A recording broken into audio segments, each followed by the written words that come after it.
بسم اللہ الرحمن الرحیم الحمد للہ رب العالمین والصلاة والسلام علی سید الانبیاء والمرسلین سیدنا و نبینا مولانا ابی القاسم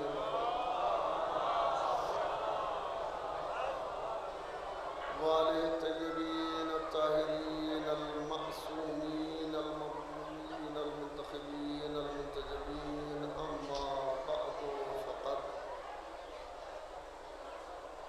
قال اللہ تعالی فی محکم کتابہ ومتقن خطابہ قوله الحق وهو اصدق القائلین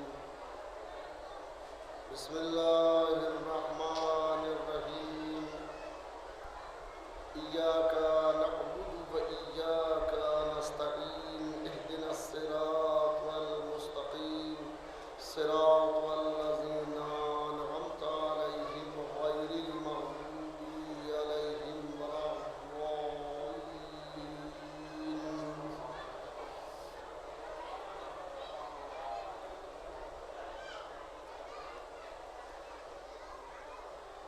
سورہ فاتحہ قرآن مجید کا بالکل پہلا سورہ ہے۔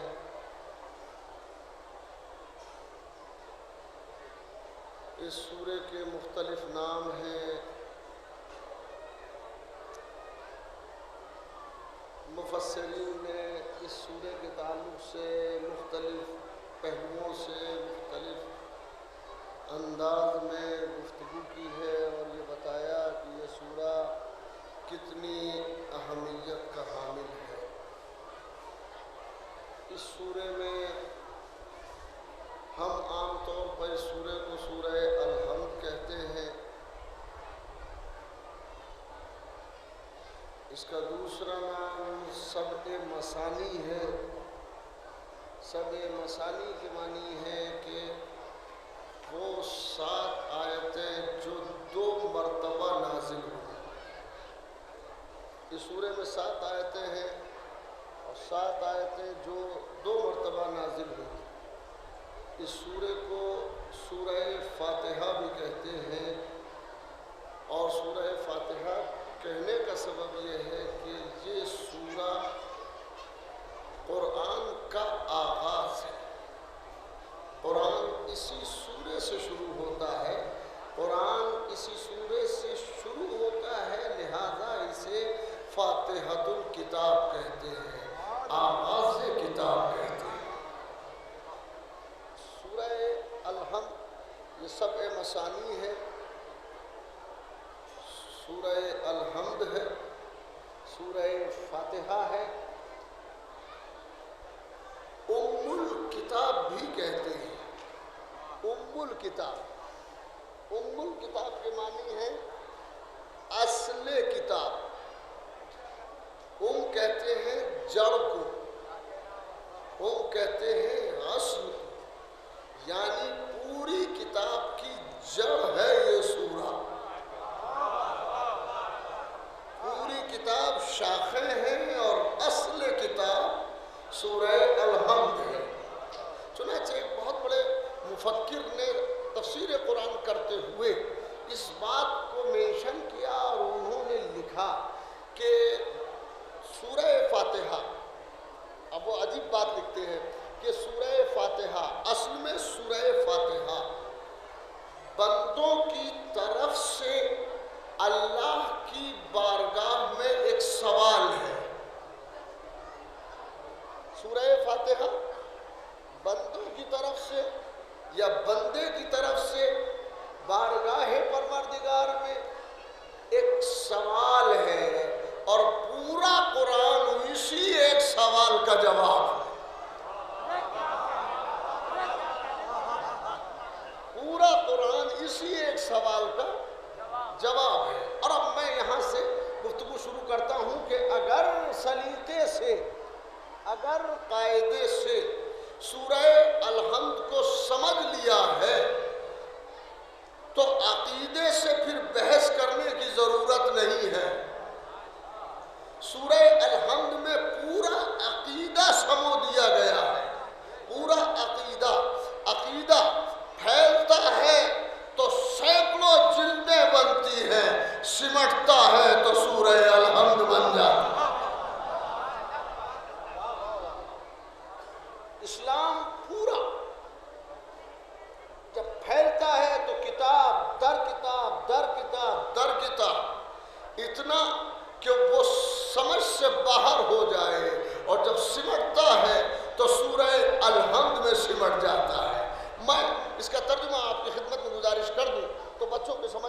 جائے گا۔ اور میں چونکہ یہ بات کہا کرتا ہوں کہ تقریریں اور مجلسیں جو ہوتی ہیں وہ بزرگوں کے لیے کم ہوتی ہیں، بچوں کے لیے زیادہ ہوتی ہیں۔ نوجوان نسل، بچے اگر اس پیغام کو لے کے چلے جائیں گے تو یہ پیغام اگلی نسلوں تک محفوظ رہے گا۔ اس کی وجہ یہ ہے کہ جس قوم کے جوان زندہ ہیں وہ قوم زندہ ہے، اور جس قوم کے جوان سو گئے وہ قوم مردہ ہو گئی۔ میں اس کو کا کوئی ایکسپلین نہیں کروں گا، کوئی ایکسپلینیشن نہیں ہوگا، کوئی تبصرہ کسی طرح کا میں نہیں کروں گا، کوئی تجزیہ نہیں کروں گا، سیدھی سیدھی بات کہتا ہوا گزر جاؤں گا۔ میں بچوں کے لیے یہ بات کہہ رہا ہوں، اور تاکہ نوجوان نسل جب قرآن کے اس سورے کو نماز میں پڑھے تو اسے یہ معلوم ہونا چاہیے کہ ہم جو پڑھ رہے ہیں وہ کیا پڑھ رہے ہیں۔ عربی پڑھنا واجب ہے، قرآن کا سمجھنا بھی واجب ہے، اس لیے کہ قرآن پڑھنے کے لیے نازل نہیں ہوا ہے، قرآن سمجھنے کے لیے نازل ہوا ہے، قرآن عمل کے لیے نازل ہوا ہے۔ عمل جب تک نہیں ہو سکتا جب تک سمجھا نہ جائے۔ حافظ ہونا کمال نہیں ہے، محافظ ہونا کمال۔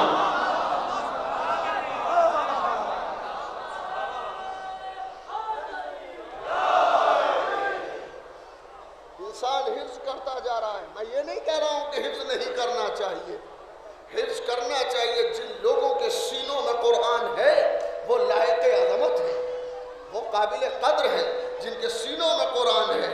یہ اصل میں مسئلہ بہت ٹیڑھا ہے کہ صاحب حفظ قرآن کیا جائے کہ نہ کیا جائے۔ کسی نے کہا وہ کرتے ہیں لہذا ہم نہیں کریں گے۔ یاد رکھیں انہوں نے کہا کہ انہیں بددعا دی تھی، ان کے یہاں کوئی حافظ نہیں ہوگا۔ ارے ہمارے یہاں تو حافظ بھی ایسے ہوتے ہیں، چاہے الحمد سے پڑھوا لو چاہے والناس سے پڑھوا لو۔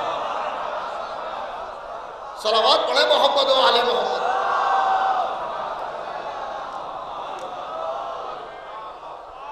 ایسی مثالیں قائم ہیں ہمارے یہاں۔ تو اگر سورہ الحمد کو سمجھ لیا گیا ہے، میں بچوں کے گوش گزار کروں گا ایک ایک آیت اس کا ترجمہ، تاکہ بچے جب نماز پڑھیں تو انہیں یہ معلوم ہونا چاہیے کہ ہم پڑھ کیا رہے ہیں۔ بسم اللہ الرحمن الرحیم، شروع اللہ کے نام سے جو رحمان ہے، اور اللہ اکبر اللہ اکبر، جو رحمان ہے اور رحیم ہے۔ یہ رحمان اور رحیم کہنے کے معنی کیا ہے؟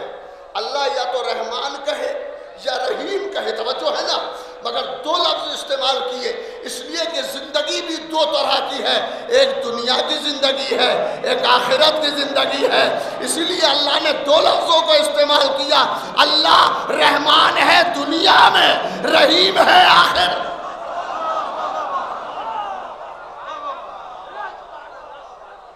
اور ہمارے رحمان بھی استعمال کیا، رحیم بھی استعمال کیا۔ بسم اللہ الرحمن الرحیم، شروع اللہ کے نام سے جو رحمان ہے، جو بڑا رحم کرنے والا ہے، جو بڑا مہربان ہے۔ رحمان بھی کہا اور رحیم بھی کہا۔ پہلی آیت ہے سورہ فاتحہ کی جس میں خدا احساس دلا رہا ہے اپنے بندے کو، مجھے رحمان بھی سمجھنا، مجھے رحیم بھی سمجھنا۔ معصوم سے کسی نے سوال کیا، مولا رحمان کہہ دیا تھا تو رحیم کہنے کی ضرورت کیا تھی؟ ارے یہ تمہارا کلام نہیں ہے، یہ اللہ کا کلام ہے۔ ارے تم تو آج تک غالب کو نہ سمجھ سکے۔ صلوات پڑھے محمد و آل محمد۔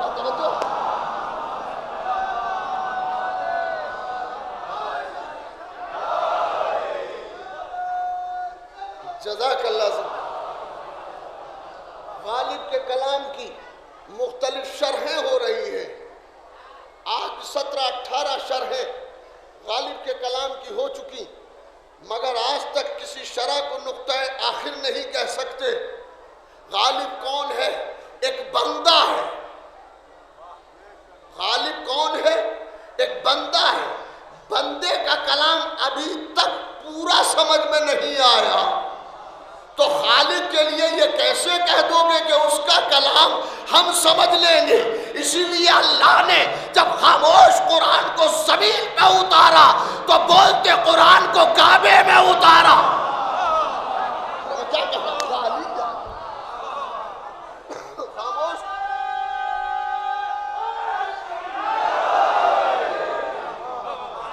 اللہ نے خاموش قرآن کو اتارا زمین پر. غالب ایک ہمارا جیسا شاعر، ہم سے بلند دماغ رکھنے والا شاعر، جب اس کے کلام کی تشریح کرنے کے لیے جاہل نہیں بیٹھے تھے، پڑھے لکھے بیٹھے تھے. پڑھے لکھوں کی سمجھ میں ابھی تک وہ بات نہیں آئی جو غالب کہہ رہا ہے. اس کی دلیل یہ ہے کہ اگر بات سمجھ میں آ گئی ہوتی پوری تو دوسری شرح کی ضرورت نہ پڑتی. دوسری شرح کی ضرورت پڑھنا دلیل ہے کہ ابھی پورے طور پہ نہیں سمجھا ہے. یہ غالب ہماری دنیا کا آدمی ہے، ہماری طرح سوچنے والا ہے، ہماری طرح شعر کہنے والا ہے، مگر غالب سمجھ میں نہیں آیا. ارے آج تک غالب سمجھ میں نہیں آیا تو اس امت کی سمجھ میں غالب کل غالب کیسے؟ ارے صلوات تو پڑھے. نہیں نہیں نہیں نہیں، میں کیا کہتا. میرا خیال ہے بزرگ لوگ اس جملے کی تہوں تک پہنچ گئے، مگر بچے ابھی نہیں پہنچے. بچے ابھی وہاں تک نہیں پہنچے جو جہاں پہنچنا چاہیے. غالب آج تک سمجھ میں نہیں آیا. میں پھر لفظ جملے کو دوہرا رہا ہوں. تو غالب کل غالب، ایسا غالب جو ہر غالب غالب ہو، وہ سمجھ میں کیسے آ جائے گا؟ اس غالب کل غالب کیسے سمجھ میں آ جائے گا؟ لفظ بدل رہا ہوں، اب لفظوں کو حوالے کر رہا ہوں. غالب وہ شخص ہے جو ولایت علی کا قائل ہے. میں کیا کہہ رہا ہوں، کیا کہہ رہا ہوں. ولایت علی ابن ابی طالب کا قائل ہے، جو علی کو اپنا امام مانتا ہے. جب ماموم ابھی تک سمجھ میں نہیں آیا تو امام سمجھ میں کیسے آ جائے گا؟ ماموم کو غالب کہتے ہیں، غالب کل غالب کو علی ابن ابی طالب کہتے ہیں. صلوات پڑھے محمد و آل محمد. توجہ ہے. اللہ کا کلام، تو اس اللہ کے کلام کو سمجھنا آسان کام نہ تھا. اگر کوئی یہ سوچتا ہے کہ آسان کام ہے تو بڑی دشواری ہے. تاریخ کے ایک شخص میں نام نہیں لوں گا، سمجھنا آپ کا کام ہے. تاریخ کے ایک شخص نے یہ کہا تھا کہ ہمیں کتاب خدا کافی ہے. ہائے ہائے ہائے ہائے، غور نہیں کیا آپ نے؟ تاریخ کے ایک شخص نے یہ کہا تھا، بلکہ میں لفظ استعمال کرتا ہوں، تاریخی مجرم نے یہ کہا تھا ہائے ہائے کہ ہمیں کتاب خدا کافی ہے. اسی لیے اللہ نے جہاں قرآن نازل کیا وہی مقطعات کو بھی رکھا. مقطعات سمجھتے ہیں بیٹے؟ مقطعات نہیں سمجھتے ہوں گے تم لوگ، میں بتاتا ہوں. جیسے سورہ بقرہ شروع ہوتا ہے الف لام میم ذالکل کتاب، تو ذالکل کتاب یہ ورس ہے، یہ آیت ہے.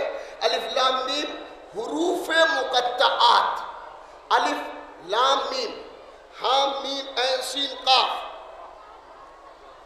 کاف ہا یا عین صاد نون، یہ سب جو ہیں یہ حروف مقطعات ہیں. حروف مقطعات، حروف مقطعات. اور حروف مقطعات کے لیے تمام علماء، سنی شیعہ دونوں علماء، یہی لکھتے ہیں کہ رسول سے جب پوچھا گیا حضور یہ حروف مقطعات کے معنی کیا ہے، ان کے بھی معنی بتلائیے، تو نبی نے کہا نہیں، الف لام میم کے معنی تمہیں نہیں بتلائیں گے. ارے غور نہیں کر رہے؟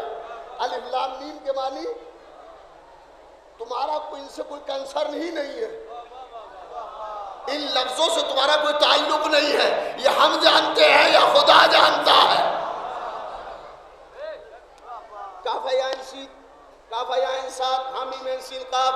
تو پیغمبر نے فرمایا، تمام علماء لکھتے ہیں کہ پیغمبر نے فرمایا کہ یہ تمہارے مطلب کے نہیں ہے، یہ تمہیں نہیں بتائے جائیں گے، بلکہ یہ وہ زبان ہے جو ہمارے اور خدا کے درمیان میں ہے. اس کوڈ کو تمہیں نہیں بتایا جائے گا. تم امت ہو، ہم نبی ہیں. مقطعات کہنے کے لیے بات کہہ رہا ہوں. تو حروف مقطعات تمام علماء سنی شیعہ سب اس پہ متحد ہیں اور ان کا اجماع ہے کہ پیغمبر نے یہ حروف مقطعات کا علم کسی کو نہیں دیا اور نہیں بتایا. اور ذالک الکتاب لا ریب فیہ یہ وہ کتاب ہے کہ جس میں کوئی شک و شبہ کی گنجائش نہیں ہے. یہاں سے بتا دیا. میں نے کہا سرکار یہ بھی بتا دیجئے کہ یہ اللہ نے منع کیا ہے. میں نے کہا پروردگار تو کیوں منع کر رہا ہے؟ کہ تم کو پتہ نہیں ہے بڑے بڑے لوگ آ جائیں گے جو دعویٰ کریں گے کہ ہمیں کتاب خدا کافی ہے. جب وہ دعویٰ کرے تو ان سے کہو کہ الف لام میم کے معنی بتلاؤ. اور جب نہ بتلا سکے تو ان سے کہہ دینا کہ تم اور ہو وہ اور ہے. صلوات پڑھے محمد و آل محمد پر.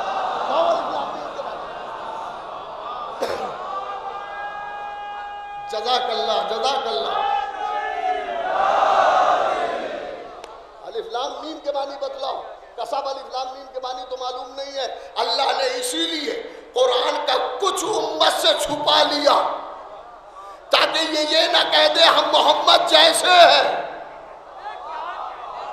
ارے صلوات پڑھے محمد والے. نہیں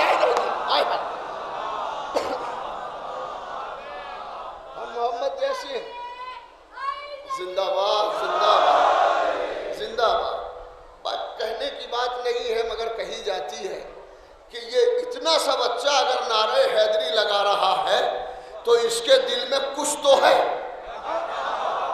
اور اسی کچھ کو علی کہتے ہیں جو دکھائی تو نہیں دیتا مگر دل میں رہتا ہے. عرض بحضور میں عرض کر رہا تھا کہ چھپا لیا اللہ نے قرآن کا کچھ حصہ. یہ بات بہت آگے چلی جائے گی. میں اب موضوع سے کہیں نہ ہٹ جاؤں اس لیے میں اس کو یہی روکتا ہوں اور اس کے بعد آگے بڑھتا ہوں کہ پروردگار عالم نے سارا قرآن امت کو نہیں بتایا. کچھ چھپایا اور کچھ بتایا. تو الف لام میم کے معنی نہیں معلوم. ذالک الکتاب کے معنی معلوم. تو قرآن خود دو حصوں میں ہے. ایک وہ ہے جو امت والا ہے ایک وہ ہے جو اہل بیت والا ہے. ایک حصہ اہل بیت کے لیے ہے اور ایک حصہ امت کے لیے ہے. پھر لفظ بدلتا ہوں. قرآن دو حصوں میں ہے. ایک وہ ہے جو ظاہر ہے ایک وہ ہے جو غائب ہے. جو غائب ہے وہ بھی قرآن ہے جو ظاہر ہے وہ بھی قرآن ہے. صلوات پڑھے محمد و آل محمد پر. اللہ اکبر.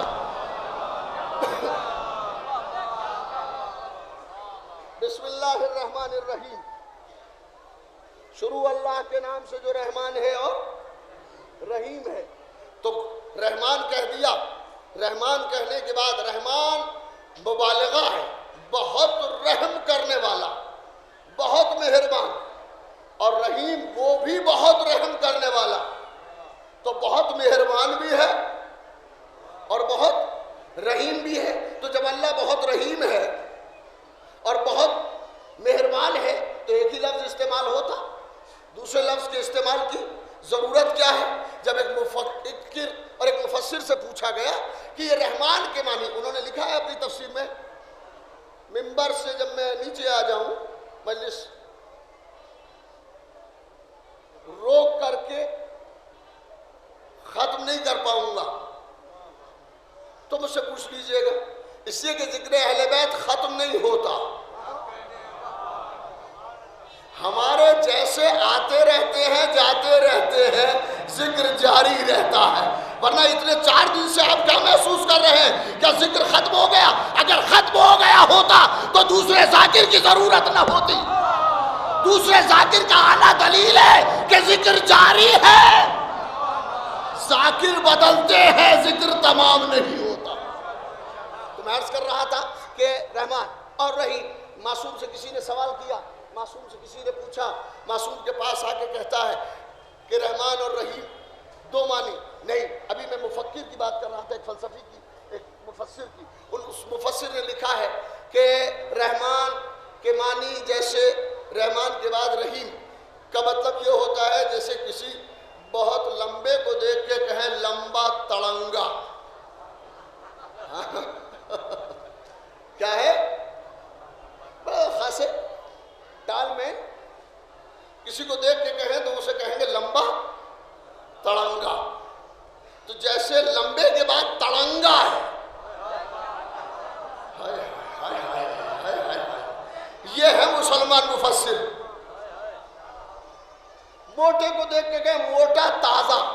یہ دونوں لفظ انہوں نے لکھے ہیں.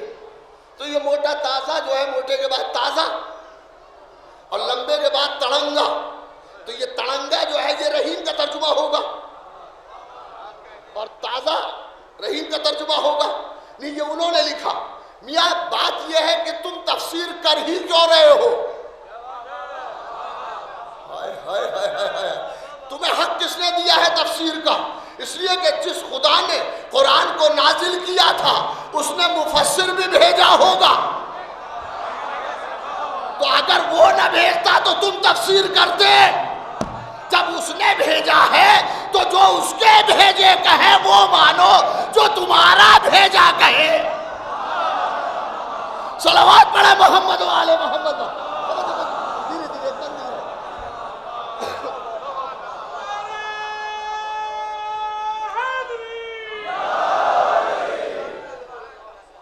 دیکھیے، اس میں وہ والی بات تو مجلس میں نہیں ہو پا رہی ہوگی جو آپ سوچ رہے ہوں گے رئیس جارچ بھی آئیں گے تو یہ پڑھیں گے، مگر میں چاہتا ہوں بچوں کو ایجوکیٹ کروں، اس سے بچوں کے دماغ میں بات اتار دوں. تو وہ لکھتے ہیں کہ لمبا آگ جیسے تڑنگا. رحمان کے بعد رحیم کہنا. بسم اللہ الرحمن الرحیم. اللہ رحمان اور رحیم ہے. کہا رحمان اور رحیم یعنی کہ جیسے لمبا تڑنگا. یہ کون تفسیر کر رہا ہے؟ یہ تفسیر کر رہا ہے ایک ہمارا جیسا. لیکن جب معصوم سے کسی نے پوچھا مولا یہ رحمان کہہ دیا تھا تو رحیم کہنے کی ضرورت کیا تھی؟ معصوم نے فرمایا ذرا یہ بتاؤ، اللہ دنیا میں کافر کو بھی رزق دیتا ہے، مومن کو بھی رزق دیتا ہے، منافق کو بھی رزق دیتا ہے، اپنے کو بھی دیتا ہے، غیر کو بھی دیتا ہے، ماننے والے کو بھی دیتا ہے، منکر کو بھی دیتا ہے، موسیٰ کو بھی دیتا ہے، موسیٰ کو بھی رزق دیتا ہے، فرعون کو بھی دیتا ہے، ابراہیم کو بھی دیتا ہے، نمرود کو بھی دیتا ہے. کہلے ہاں مولا، کہ اللہ رزق دیتا ہے کہ نہیں؟ نمرود کا رازق کون ہے؟ نمرود حضرت ابراہیم علیہ السلام سے ٹکرایا تھا. کہ اس کا رزق کون دیتا ہے اس کو؟ کہ وہ بھی اللہ دیتا ہے. کہ اچھا فرعون کو کون دیتا ہے؟ کہ اللہ دیتا ہے. کہ موسیٰ کو کون دیتا ہے؟ کہ اللہ دیتا ہے. تو اب معصوم نے فرمایا پھر یہ بتاؤ مومن کو رزق کون دیتا ہے؟ کہنے لگا اللہ. معصوم نے فرمایا کافر کو کون دیتا ہے؟ کہا اللہ. تو معصوم نے فرمایا بھائی یہی ٹھہر جاؤ، اللہ کافر کو بھی رزق دیتا ہے، مومن کو بھی رزق دیتا ہے، مگر جو خدا، اب معصوم فرماتے مگر جو خدا کافر اور مومن کو دنیا میں رزق دیتا ہے کیا وہ خدا کافر کو بھی آخرت میں دے گا؟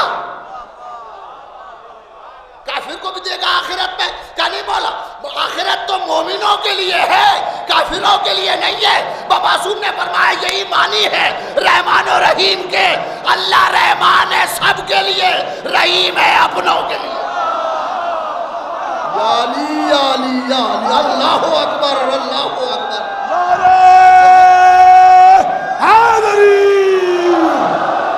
دونوں ہاتھ بلند کر کے ایک بھی آدمی ایسا نہ ہو تو نعرہ نہ لگائے مولا کائنات کا نعرہ حیدری. زندہ باد زندہ باد. اللہ دنیا میں رحمان کے معنی ہے کہ دنیا میں کافر پہ بھی رحم کرتا ہے اور مومن پہ بھی رحم کرتا ہے. رحیم کے معنی ہے کہ اللہ آخرت میں بھائی یہی مزاج علی علیہ السلام کا بھی ہے. غور نہیں کیا آپ نے میں کیا کہہ رہا ہوں؟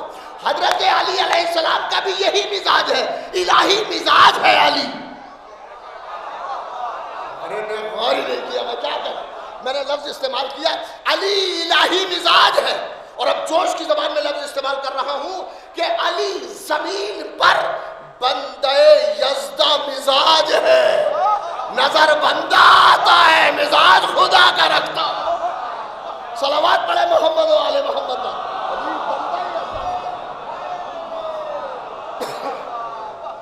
یہ جوش نے طلوع فکر میں اپنے یہاں یہ ترکیب استعمال کی ہے. اللہ نے علی کو کیوں پیدا کیا تو وہ مصرع لکھتے ہیں کہ حاجت تھی ایک بندے یزدہ مزاج کی. حاجت نہیں، کمال کا مصرع ہے، بہت بڑا فلسفی ہے جوش. کہتے ہیں کہ حاجت تھی ایک بندے یزدہ مزاج کی اس لیے اتارا علی کو تاکہ وہ سمجھ میں آ جائے. نہیں یہ روایت سنی ہوگی کہ علی علیہ السلام نے 40 جگہ ایک ہی وقت میں دعوت کھائی. علی علیہ السلام کی 40 لوگوں نے دعوت کی. شام کو جب ملے یا صبح کو جب ملے پیغمبر کے پاس تو آ کے کہتے سرکار رات علی میرے یہاں مہمان تھے. دوسرا آیا نہیں وہ میرے یہاں مہمان تھے. تیسرا آیا میرے یہاں تھے. چوتھا آیا میرے یہاں تھے. پانچواں آیا میرے یہاں تھے. اور کمال ہے کوئی یہ نہیں کہتا بھائی مثال کے طور پر یہ بچہ بیٹھا ہے اور یہ بچہ بیٹھا ہے. یہ بچہ کہے کہ صاحب رئیس جارچوی میرے یہاں تھے اور میں اس کے یہاں تھا تو فوراً کہے گا یہ تم غلط کہہ رہے ہو, وہ تو میرے یہاں تھے. مگر کسی نے یہ نہیں کہا کہ وہ میرے یہاں تھے یا تمہارے یہاں نہیں تھے, اس لیے کہ جانتے تھے کہ علی وہ شخص ہے جو میرے یہاں بھی جا سکتا ہے. یا علی یا علی یا علی نہیں ٹھہرے ایک سلام یا علی.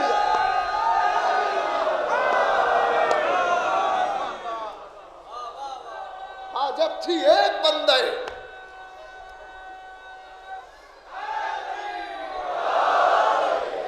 حاجت تھی ایک بندے یزدہ مزاج کی کہ زمین پر رہے اور خدا کا مزاج رکھتا ہو, الہی مزاج رکھتا ہو. ارے بات کہتا 40 کے 40 نے کہا کہ وہ ہمارے یہاں تھے ہمارے یہاں تھے.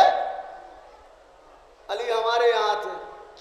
نبی نے مسکرا کے سر اٹھایا کہ جی ہاں علی رات میرے یہاں تھے. ہائے ہائے ہائے ہائے. اور ابھی یہ کہہ کے خاموش ہوئے تھے کہ وہ آسمان والا بھی آ گیا. اور جبریل نے آ کے کہا کہ اللہ اے محمد اے اللہ کے رسول اللہ آپ کو سلام و درود کے بعد کہتا ہے کہ میرا بندہ علی رات میرے یہاں تھا. علی اسے کہتے ہیں جو زمین پر رہے تو علی ہے, آسمان پہ چلا جائے یا علی یا علی.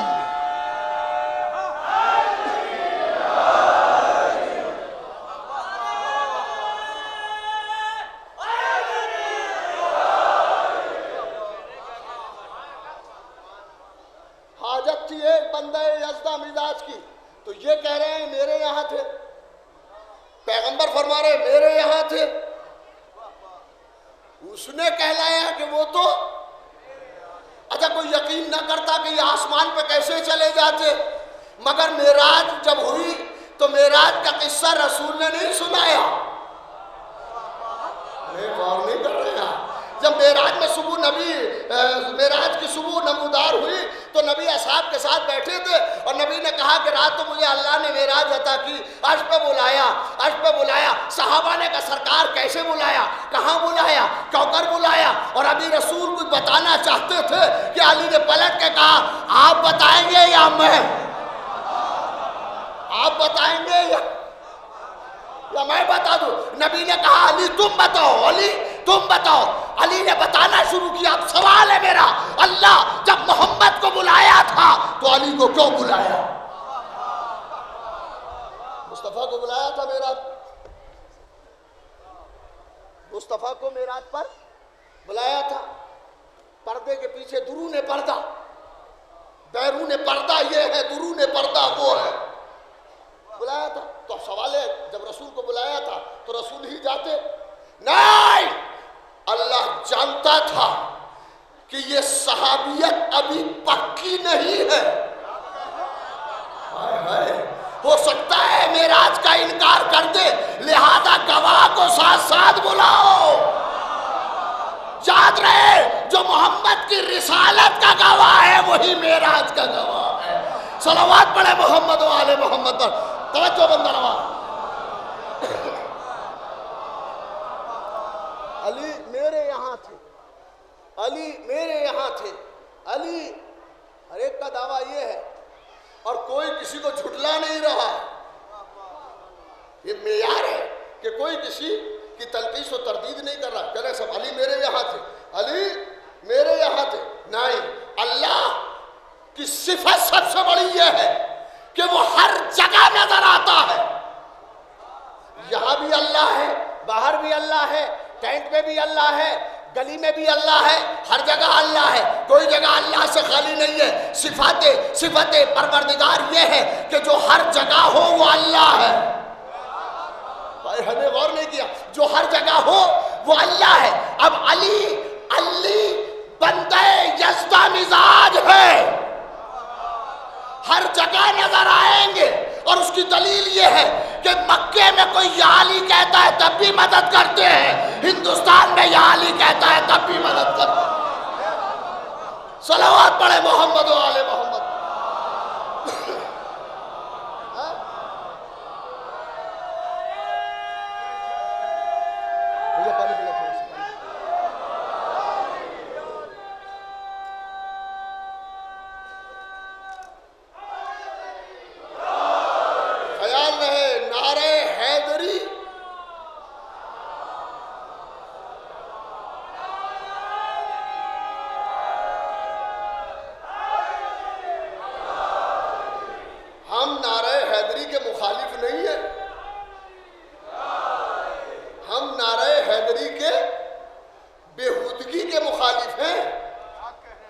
عبادت کے مخالف نہیں ہے، اس لیے کہ ہر آدمی کو نعرہ حیدری لگانے کی توفیق بھی نہیں ہوتی۔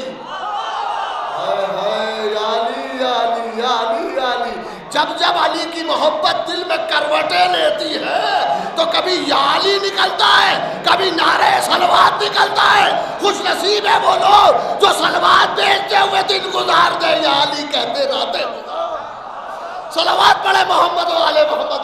سنیے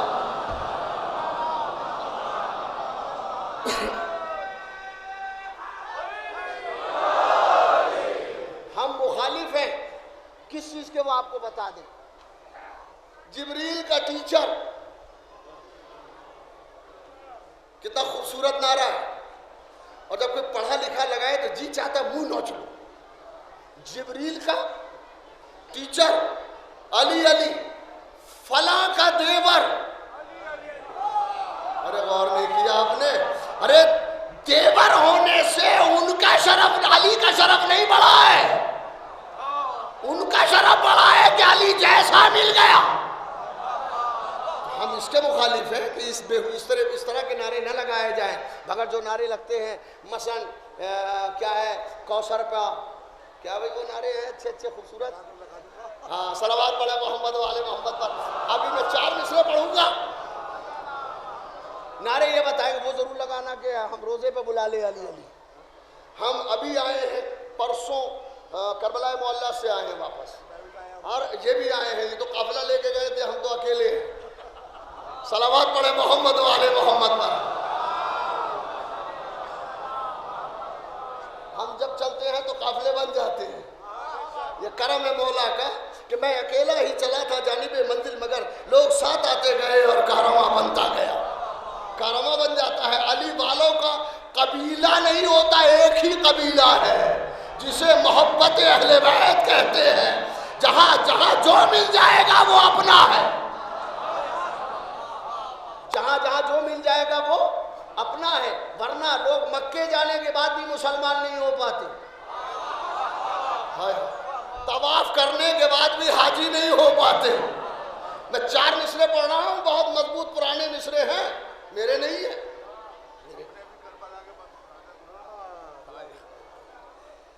میرے مصرے نہیں ہیں، مگر مصرے سن لیں، زندگی بھر یاد رکھیے گا، اس ایئر کا تحفہ لے کے جائیے گا۔ ولائے عالم جن کے قلوب صاف نہیں، العظمت للہ، العظمت للہ۔ ولائے عالم جن کے قلوب صاف نہیں، گناہ ان کے قیامت میں بھی معاف نہیں۔ 2 مصرے سن لیے، اب ٹھنڈے دل سے 2 مصرے سن لیں، تحفے کے طور پہ لے کے جائیے گا اور زندگی بھر یاد رکھیے گا۔ میں بھی کہ آئندہ سال میں ہی پوچھ لوں وہ یاد ہے کہ نہیں ہے۔ ولائے عالم جن کے قلوب صاف نہیں، گناہ ان کے قیامت میں بھی معاف نہیں۔ بدن پر جامع احرام، دل میں بغض علی،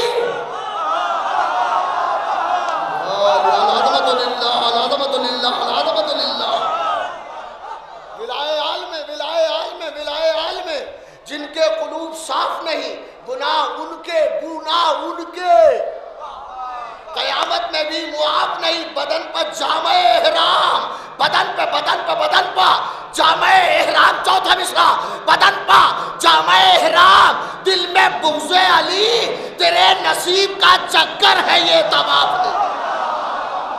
ہائے ہائے علی علی علی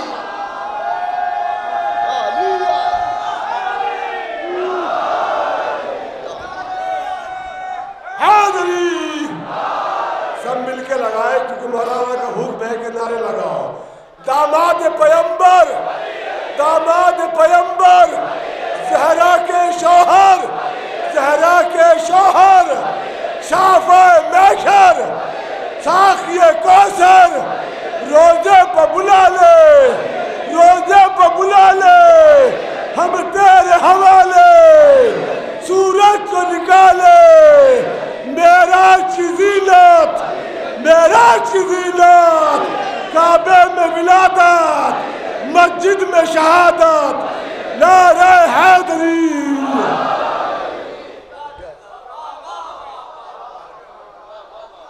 یقین کیجئے جب یہ نعرہ لگتا ہے روزے پہ بلا لے, بس جی چاہتا ہے کہ پل بھر میں پہنچ جاؤ.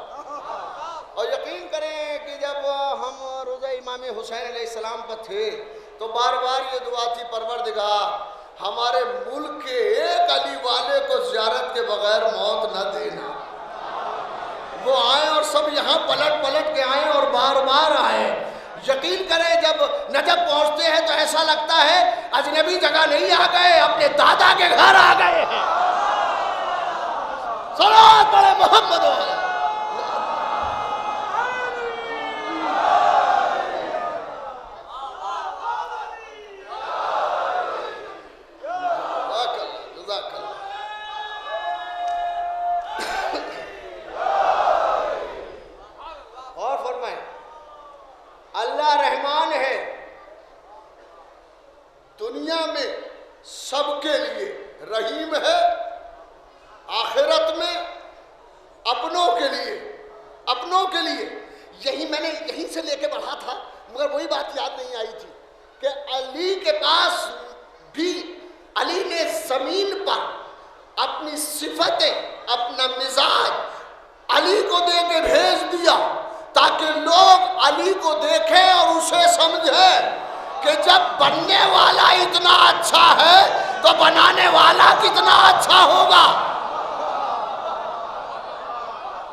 اللہ اگر یہ نظام بناتا تو کتنا خوبصورت نظام ہوتا کہ جو مومنین ہوتے انہی کے یہاں دھوپ جاتی،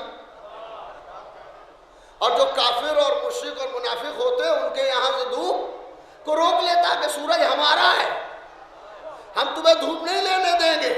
علی آفتاب دین ہے، اس کی روشنی ہر ایک کے گھر میں جائے گی، جو مانتا ہے اس کے گھر میں جائے گی، جو نہیں مانتا ہے ان کے گھر میں بھی جائے گی، مگر ایسا نہیں ہے کہ آخرت میں منافق کوئی فائدہ اٹھا لے۔ آخرت میں منافق کوئی فائدہ نہیں اٹھائے گا، بلکہ ذرا مر کے تو دیکھے، ارے میں نے بڑی بات کہی، مر کے تو دیکھے منافق۔ بھیا نیند ہم کو بھی آ رہی ہے، صلوات پڑھے محمد والے محمد۔ حیدر کرتپوری صاحب بھی قافلے میں گئے ہوئے تھے، ان کی فلائٹ 15 منٹ ہم سے پہلے لینڈ ہوئی ہے اور ہماری 15 منٹ بعد لینڈ ہوئی ہے، مگر یقین کریں یہ اپنے گھر پہنچ گئے، اپنے بچوں میں پہنچ گئے، ہم اترے ہیں، گھر آئے ہیں، شام کو پھر ٹرین پکڑ گئے، بارہ بنکی چلے گئے، کل مجلس پڑھی بارہ بنکی، پرسوں صبح آئے، شام کی ٹرین سے نکلے، بارہ بنکی مجلس پڑھی اور اب یہاں موجود ہیں، تو نیند تو ہمیں آنا چاہیے۔ صلوات پڑھے محمد والے۔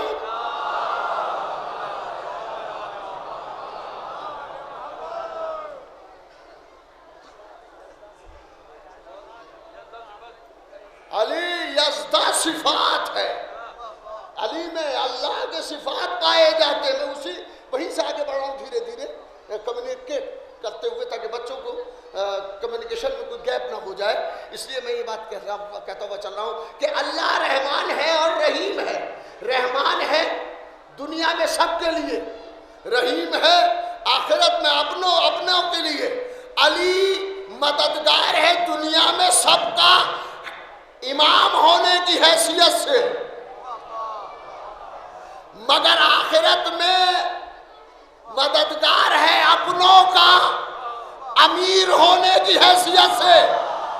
اور نہیں کیا، اس لیے کہ علی امیر المومنین ہے، امیر المومنین ہے، اور دنیا میں امیر المومنین بس ایک ہے، چوروں کو امیر نہیں کہتے۔ صلوات پڑھے محمد و آل محمد، توجہ فرمائے۔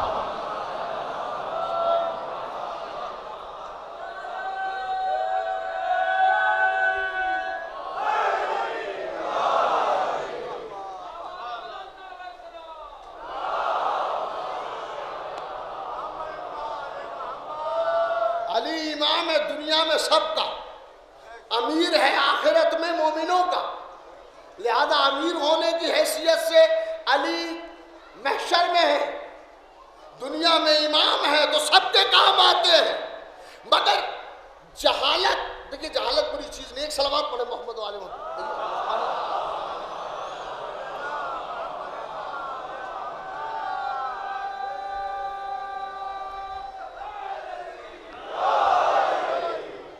کیونکہ ابھی سیٹ نہیں ہو پایا ہے تو یہ تو ہوگا۔ خیر ایک بات بتاؤں، دیکھو جاہل بہت ٹھیک ٹھاک ہوتا ہے، جاہل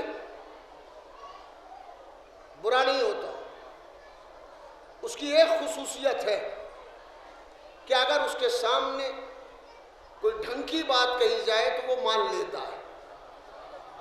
ہائے ہائے نے غور نہیں کیا۔ پھر خطرناک کون ہے؟ خطرناک وہ ہے جو ان بیٹوین ہے، نہ جاہل ہے نہ عالم ہے، جو دونوں کے درمیان میں ہے، خطرناک وہ ہے۔ دو کتاب پڑھے،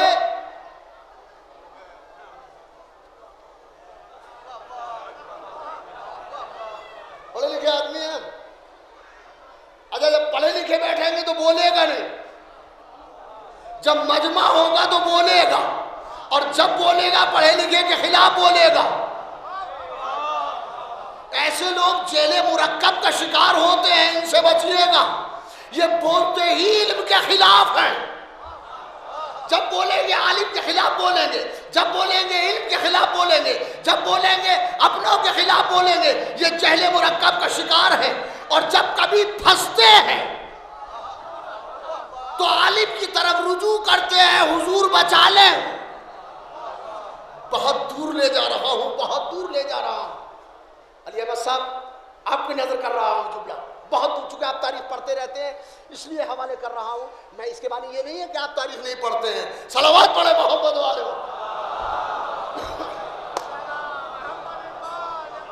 جاہل برا نہیں ہوتا بلکہ جہل مرکب کا شکار برا ہوتا ہے.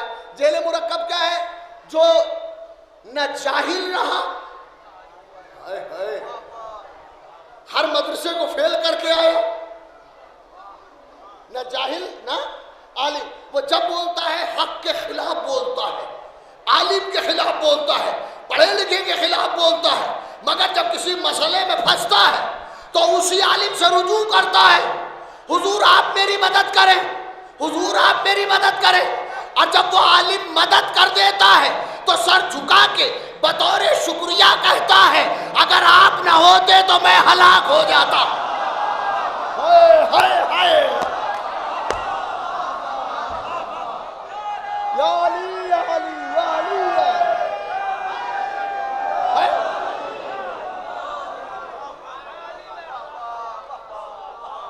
علی مدد کر رہے ہیں امام ہونے کے ناطے.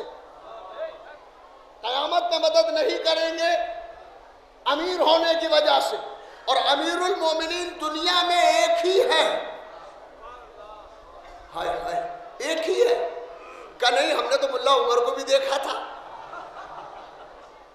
تو وہ امیر المنافقین تو ہو سکتا ہے. بارے میں کیا کہہ رہا ہوں بھائی، یہ جوگی پورا اور مولا کا روزہ سامنے ہے. یہ امیر المنافقین تو ہو سکتا ہے مگر امیر المومنین نہیں ہو سکتا. جو مومنوں کی ذلت کا سبب بنے وہ امیر نہیں ہوتا. جس نے مسلمانوں کو ذلیل کرایا وہ امیر نہیں ہوگا. پورے مسلمانوں کا سر جھک گیا، جب اٹھا تھا تو لگتا تھا واقعی امیر ہوگا. لوگ کہہ رہے تھے ہم نہیں، اس لیے کہ ہمارا تو ہے. ارے صلوات تو پڑھے محمد والے.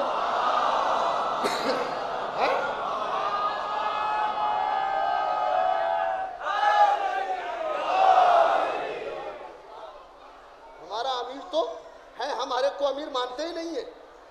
کل اب وہ امیر المومنین صدام اٹھا، شیر اسلام گیدڑوں سے بدتر موت آئی.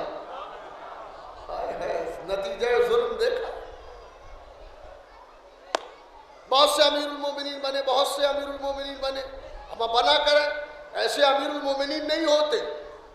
تو امیر المومنین کیسے ہوتے؟ سنیے، امام حسن علیہ السلام کا زمانہ آ گیا.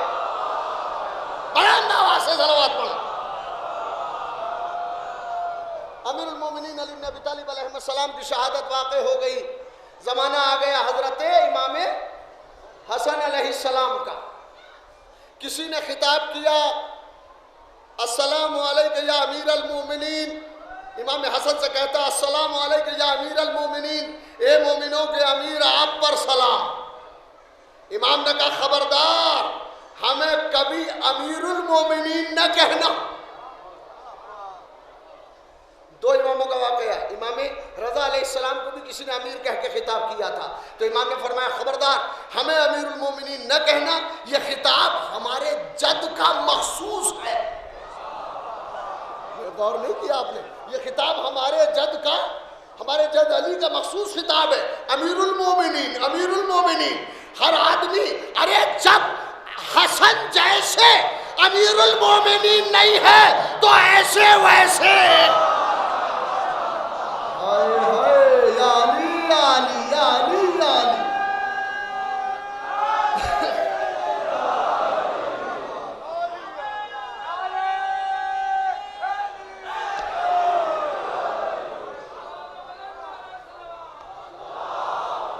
ویسے امیر المومنین کہاں سے بن جائیں گے؟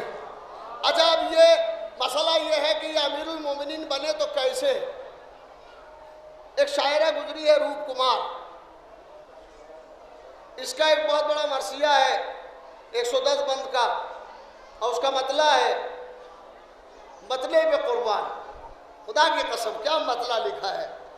لکھنے والی عورت ہے، ہندو ہے، مگر سعادت کسے مل جائے یہ کچھ پتہ نہیں ہے. محبت پابند نہیں ہوتی، محبت پابند نہیں ہوتی۔ روپ کمار گزری ہے، کیا شعر کہتی تھی، اس سے مرثیہ 110 بند کا لکھا۔ میں اس لیے یہ آپ کی خدمت میں گزارش کرے دے رہا ہوں تاکہ آپ اس کے مرثیوں کو دیکھیں، صرف ہم سے نہ سنیں بلکہ وہ چھپ چکا ہے ان کو دیکھیں۔ 5 مرثی اس کے چھپ چکے ہیں، اور آپ دیکھیں اور گہرائی اور گیرائی کا اندازہ کریں کہ کس دماغ سے سوچتی تھی۔ امیر المومنین سب بن گئے بعد رسول، اور کسی نے کوئی خطاب لے لیا، کسی نے کوئی، میں خطاب کا پرٹیکولر نام نہیں لے رہا ہوں، کسی نے کوئی خطاب لے لیا، کسی نے کوئی خطاب لے لیا، رہا امیر المومنین تو اچکے بن گئے، جن کا ایمان خود لائق تحقیق تھا وہ امیر المومنین بن گئے۔ تو اس روپ کمار نے ایک جگہ پر اس راز کو کھولا کہ یہ کوئی یوں بن گیا، کوئی یوں بن گیا، کوئی ایسا خطاب لے گیا، کوئی ایسا خطاب لے گیا، یہ امیر المومنین کیسے بن گئے۔ روپ کمار نے 2 مصرے بیعت ہے اس کے مرثیے کی، اور مرثیہ خدا کی قسم پڑھنے والا ہے۔ آپ تو جوار مولا علی میں بیٹھے ہوئے ہیں، آج عہد کر کے اٹھیں کہ اس کا مرثیہ دیکھیں گے۔ مرثیہ کا مطلب عرض کر دوں، عروس نظم کا زیور ثنائے حیدر ہے، عروس نظم کا زیور ثنائے حیدر ہے۔ اور اب وہ کہتی ہے کہ امیر المومنین بنے کیسے، کہتی کہ پڑی تھی لوٹ محمد کے جب گھرانے میں، کہاں ہے پڑی تھی لوٹ محمد کے جب گھرانے میں، یہ سب خطاب لوٹے تھے اسی زمانے میں۔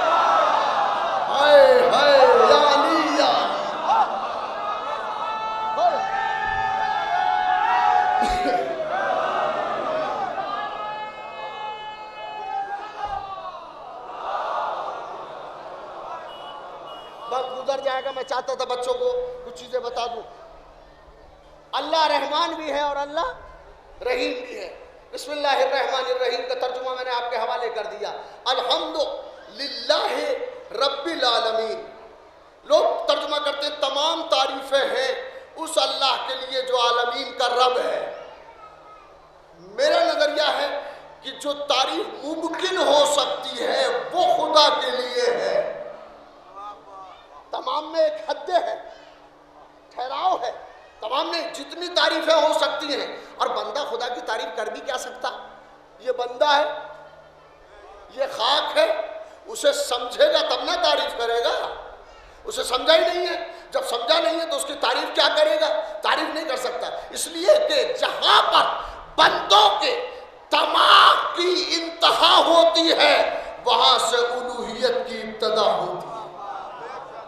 یہ سمجھے گا بھی تو کیسے سمجھے گا؟ یہ نہیں سمجھ سکتا، اس کے سمجھ میں نہیں آئے گا۔ الحمدللہ رب العالمین، تو یہ تصور کہے گا دیا، پہلے رحمان و رحیم کا تصور، آخرت میں کس کو ملے گا کس کو نہیں ملے گا، یہ تصور دیا۔ دوسرا تصور کیا دیا؟ ایک صلوات پڑھے محمد و آل محمد پر۔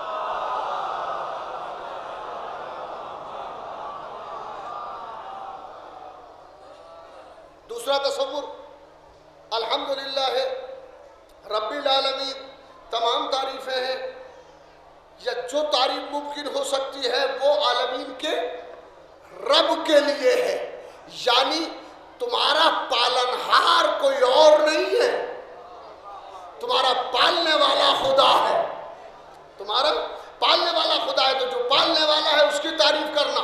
الحمدللہ رب العالمین۔ الرحمن الرحیم، پھر وہی دونوں لفظ استعمال ہوئے، وہ رحمان بھی ہے اور رحیم بھی ہے۔ مالک یوم الدین، یہاں سے اٹھایا تو قیامت میں پہنچا دیا۔ مالک یوم الدین، وہ روز جزا کا مالک ہے، قیامت کے دن کا مالک ہے۔ یہ نہ سمجھنا کہ قیامت میں کوئی اور فیصلہ کرے گا، بلکہ قیامت میں اللہ فیصلہ کرے گا، خدا فیصلہ کرے گا۔ مالک یوم الدین، یہاں تک بسم اللہ الرحمن الرحیم، الحمدللہ رب العالمین، الرحمن الرحیم، مالک، یہ بچوں کے سمجھ میں ترجمہ آیا کہ نہیں آیا؟ پھر میں ترجمہ کرتا ہوں. جملہ تعریفیں ہیں اس اللہ کے لیے جو عالمین کا رب ہے، الرحمن الرحیم جو رحمان ہے اور رحیم ہے، مالک یوم الدین جو مالک ہے قیامت کے دن کا. یہاں تک اللہ اپنے تعلق سے کہہ رہا ہے، اپنے تعلق سے کہتا ہے، اور اب اس کے بعد بندے کی زبان میں آتا ہے ایاک نعبد و ایاک نستعین.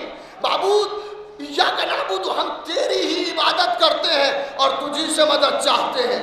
ایاک نعبد، ہم ایاک بس اور بس خاص اور خاص تیری عبادت کرتے ہیں. و ایاک نستعین، اور تجھی سے. ایک صلوات پڑھے محمد و آل محمد پر. یہ 1.5 بار ذرا سنجیدگی سے سن لیں بچے. ایاک نعبد، ایاک بس خاص اور خاص تیری. نعبد، ہم سب عبادت کرتے ہیں. وَإِيَّاكَ، اور بس خاص تیری. وَإِيَّاكَ، تجھ سے. نستعین، ہم سب کے سب مدد مانگتے ہیں. یہ ہے فیملی کے ساتھ نہیں رہیں گے، اکیلے رہیں گے. ابھی اکیلے کیوں رہنا چاہتے ہو بھائی؟ الون رہنا چاہیے، الون رہیں گے، انفرادیت ہوگی. ارے قرآن اجتماعیت کا تصور دیتا ہے. استعین کے معنی ہے میں مدد چاہتا ہوں، اعبدو کے معنی ہے میں عبادت کرتا ہوں. اللہ یہ نہیں کہتا کہ انسان کہے کہ وہ عبادت کرتا ہے. نستعین، نعبد، ہم سب کے سب عبادت کرتے ہیں. اسلام اجتماعیت کا تصور دیتا ہے، انفرادیت کا تصور نہیں دیتا. ایاک نعبد. ایک صلوات پڑھیں محمد و آل محمد پر. نماز پڑھو تو باجماعت پڑھو، ثواب میں اضافہ ہوتا ہے. روایتوں میں ہے کہ اگر ایک پڑھانے والا اور ایک پڑھنے والا ہے تو اس کا ثواب 1 رکعت برابر 10 رکعت، 2 آ گئے تو 10 رکعت برابر 100 رکعت، 4 ہو گئے تو 10 رکعت برابر اور بڑھ گئی 1000 تک پہنچا. 10 پہ 1000 تک پہنچا، اور اب اس کے بعد کوئی حساب ہی نہیں ہے، ثواب ہی ثواب ہے. اجتماعیت کا تصور ہے. بچہ کہتا ہے میں اکیلا رہوں گا. اما تم اکیلے کیوں رہو گے؟ ماں باپ کے ساتھ رہو، اس لیے کہ انہوں نے تمہیں پروان چڑھایا ہے. ارے جو اپنے ماں باپ کا نہ ہو سکے گا وہ پڑوسی کا کیا ہوگا؟ ارے صلوات پڑھے محمد آئے ہیں. اپنے ماں باپ کے ساتھ رہو. بچے کو چاہیے. اور اب دیکھیں ایک ہمارے ایک دوست ہے کینیڈا میں، بہت خوبصورت آدمی ہے، خوبصورت شعر کہتا ہے، خوبصورت شاعر ہے. وہ اپنے سسر اور ساس ان کے یہاں رہتے تھے، اور بڑا خوبصورت کلمہ جملہ سن لیں. کیا خوبصورت جملہ کہا. کہنے مولانا قدریں بدل گئی، زمانے بدل گئے، لفظ بدل گئے، ان کے معنی بدل گئے. کہنے ہمارے زمانے کے لفظ اور تھے جب ہم بچے تھے، آج کے اور ہیں. مثلا اب اگر میں یہ کہوں کہ یہ پاپا اور ممی میرے ساتھ رہتے ہیں، یہ عہد ہے. کل بچہ یہ کہتا تھا کہ میں ان کے ساتھ رہتا ہوں. آج فخر سے کہتا ہے پاپا میرے ساتھ رہتے ہیں. میاں پاپا تمہارے ساتھ نہیں رہتے، تم پاپا کے ساتھ رہتے ہو. جس دن پاپا کو الگ چھوڑ دو گے اپنی پہچان کھو دو گے. صلوات پڑھے محمد و آل محمد پر. ماں باپ کے ساتھ ماں باپ کے ساتھ رہو، ماں باپ کی خدمت کرو. ماں باپ کی خدمت کرنا ثواب ہے، ثواب نہیں ہے، اطاعت ہے. اطاعت نہیں ہے، عبادت ہے. اطاعت نہیں ہے، عبادت ہے. ایاک نعبد، ہم خاص اور خاص تیری عبادت کرتے ہیں. وایاک نستعین، اور ہم تجھی سے مدد چاہتے ہیں. اور اب یہاں سے بات بڑھ رہی ہے. یہاں سے کہہ کون رہا ہے؟ بندہ کہہ رہا ہے. زبان خدا کی ہے، لہجہ بندے کا ہے.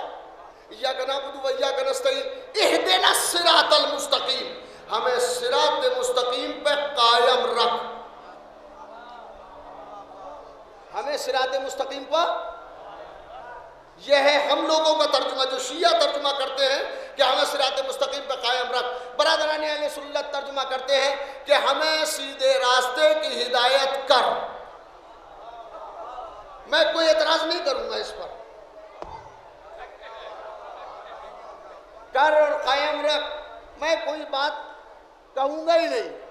اور میں کہوں گا اس لیے نہیں کہ قائم رکھ ترجمہ کرنے کا اختیار سب کو نہیں ہے. ارے کہاں ہے، کیا سن رہے ہیں؟ قائم رکھ صراط مستقیم پہ یہ ترجمہ کرنے کا حق سب کو نہیں ہے. یہ وہی لوگ ترجمہ کر سکتے ہیں جن کا کوئی قائم ہے. ارے میں کیا کہہ رہا ہوں، کیا کہہ رہا ہوں؟ اللہ نے ہمیں قائم دیا ہے. ارے غیب میں ہے مگر قائم ہے. صلوات پڑھے محمد و آل محمد پر. بات سنیے، غیب میں ہے اور قائم ہے.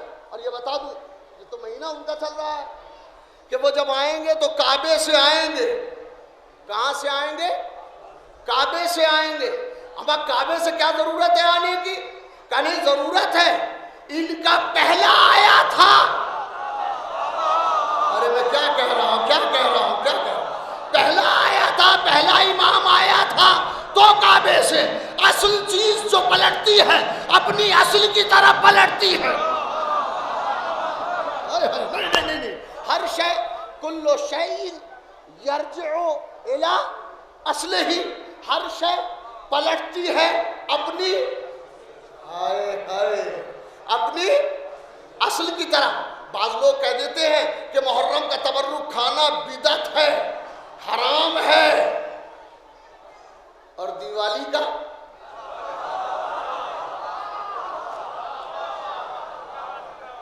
ہولی کا پرساد، دیوالی کا پرساد کا اس میں کوئی حرج نہیں ہے. میاں تم یہی تو کہو گے اس لیے کہ تمہاری اصلی یہ ہے سے کہ ہر شے اپنی اصل کی. ارے میں کیا کہہ رہا ہوں بھیا، ہر شے اپنی اصل کی طرف پلٹتی ہے. تو اس کی اصل جو ہے وہ علی ہے، اس امامت کی اصل علی ہے. اس کا پہلا آیا تھا تو کعبے سے آیا تھا، آخری آئے گا. اب فیصلہ کر کے بتاؤ کعبہ کس کا ہے؟ ہائے ہائے ہائے ہائے. ارے مالک ہونا اور بات ہے، قابض ہونا اور بات ہے. صلوات پڑھے محمد و آل محمد.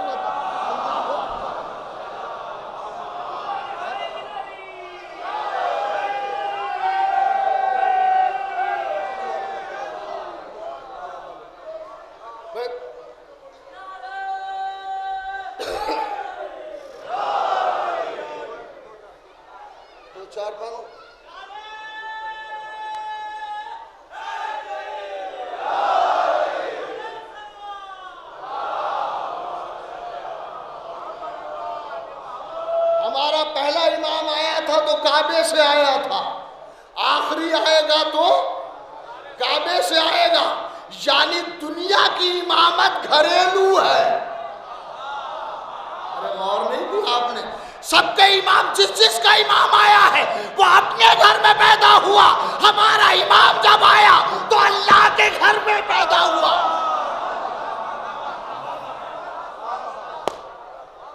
ہمارا امام جب آیا تو اللہ کے گھر میں پیدا ہوا. اور اللہ کے گھر میں پیدا ہونا ضرورت ہے، محبت نہیں ہے. کسی محبت میں خدا نے علی کو اپنے گھر میں نہیں پیدا کیا، بلکہ ضرورت میں پیدا کیا. کوئی کہے گا بھائی ضرورت کیا ہے؟ ضرورت کیا ہے؟ تو آج ضرورت سن لیں اور بچے تحفے کے طور پہ لے جائیں. قرآن کی آیتیں آپ پڑھتے ہیں، قرآن کی آیتیں پڑھتے ہیں. اگر ترجمہ ایک ہی ہوتا تو بہت سے ترجمے نہ ہوتے. بہت سے ترجمے اس لیے ہوئے کہ ترجمہ نگار صحیح معنی سمجھ نہیں پایا. ترجمہ کرنے والا صحیح معنی سمجھ نہیں پایا. سمجھ کیوں نہیں پایا؟ اس لیے کہ یہ ہے اللہ کی کتاب. قرآن خود بولتا نہیں ہے. اگر بولتا ہوتا تو اپنے معنی خود بتا دیتا. قرآن بولتا نہیں ہے، بولتا ہوتا تو اپنے معنی خود بتا دیتا. تو ایسی کتاب کہ جس کا کوئی سیاق و سباق بھی نہیں ہے، کہیں کی آیت کہیں کی آیت کہیں، اس کو سمجھنا مشکل تھا کہ نہیں تھا؟ اب وہ آدمی جو اسے پڑھانے آیا ہے، لوگ اسے ان پڑھ کہتے ہیں، ان پڑھ اسے ان پڑھ کہتے ہیں. ارے بدقسمتی ہے مسلمان کی کہ رسول کو تو کہتا ہے پڑھے لکھے نہیں تھے اور خود پڑھنے مدرسے جاتا ہے. ارے نہیں میں کیا کہہ رہا ہوں، صلوات پڑھے محمد، سمجھے نہیں؟ میں 2 لفظوں میں ایکسپلین کر دوں اس کو کہ خود مدرسے جاتے ہیں، اسکول جاتے ہیں پڑھنے کے لیے، اور جب پڑھ کے آتے ہیں تو ہمیں کہتے ہیں کہ یہ بدعت ہے، وہ بدعت ہے، یہ بدعت ہے، وہ بدعت ہے. اور رسول کو کہتے ہیں وہ پڑھے لکھے نہیں تھے. وہ لفظ سنیں گے، جو چیز نبی نے کی یا تو وہ واجب ہے یا سنت ہے، اور جو نبی نے نہیں کی وہ بدعت ہے، حرام ہے. اگر نبی پڑھے لکھے نہیں ہے تو تمہارا پڑھنا لکھنا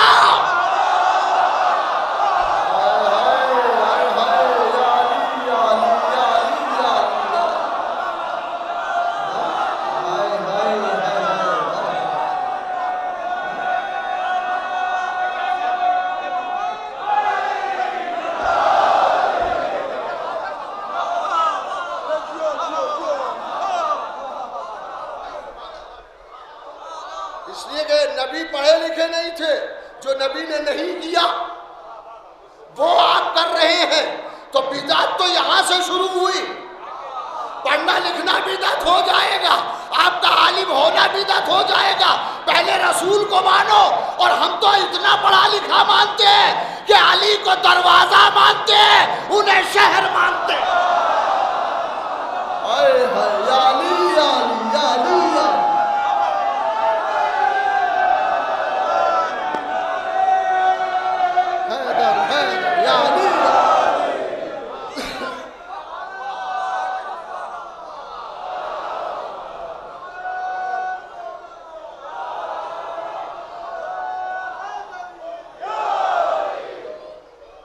نبی شہر علم ہے، شہر علم ہے. دہلی شہر میں جب داخل ہوتے ہیں تو یہ صاحب اجمیری گیٹ ہے، یہ دلی گیٹ ہے، یہ کشمیری گیٹ ہے. اما یہ کہاں سے یہ گیٹ بن گئے؟ کہا اجمیر سے آنے والا راستہ یہیں سے، دہلی میں اجمیر والے داخل ہوتے تھے تو یہ اجمیری گیٹ ہے. یہ کشمیر سے آنے والے یہاں سے جاتے تھے، یہ کشمیری گیٹ ہے. یعنی دروازے کے بغیر شہر میں داخل نہیں ہو سکتے. اگر نبی تک جانا ہے تو علی تک جانا پڑے. ارے صلوات تو پڑھے نا.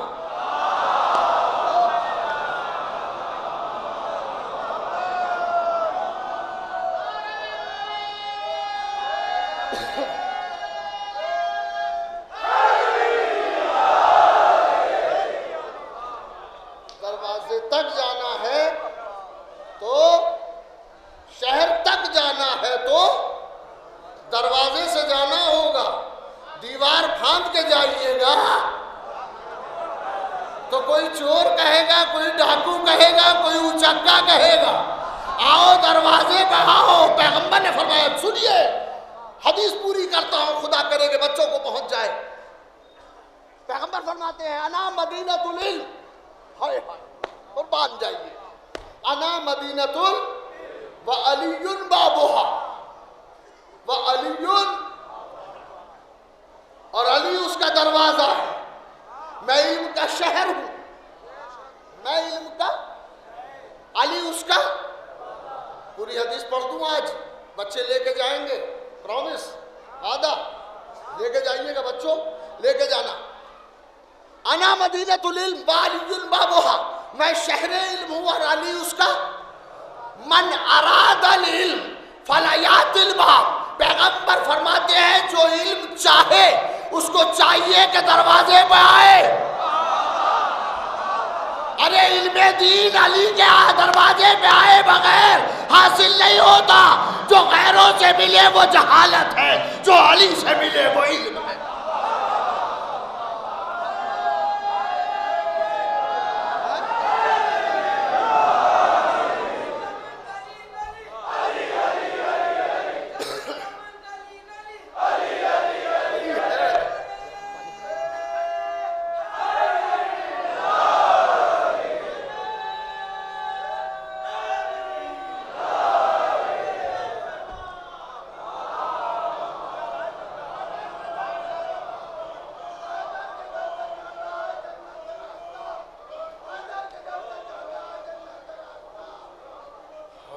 در کے در سے جاتا ہے جنت کا راستہ.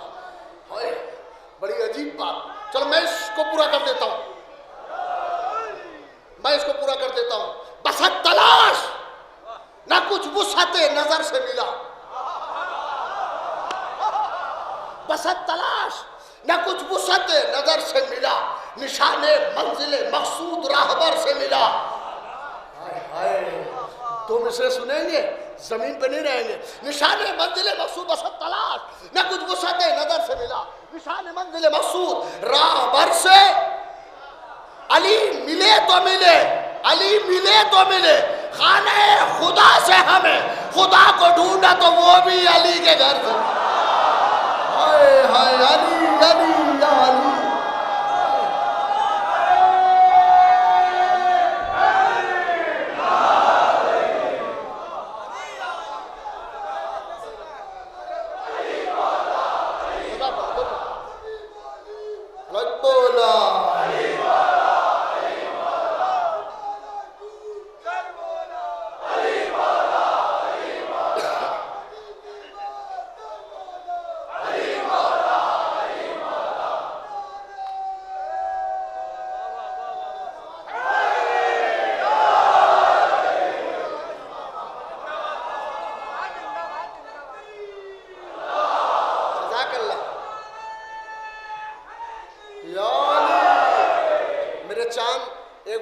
رسالت بھی لگا اس لیے کہ علی دروازہ ہے، وہ شہر ہے.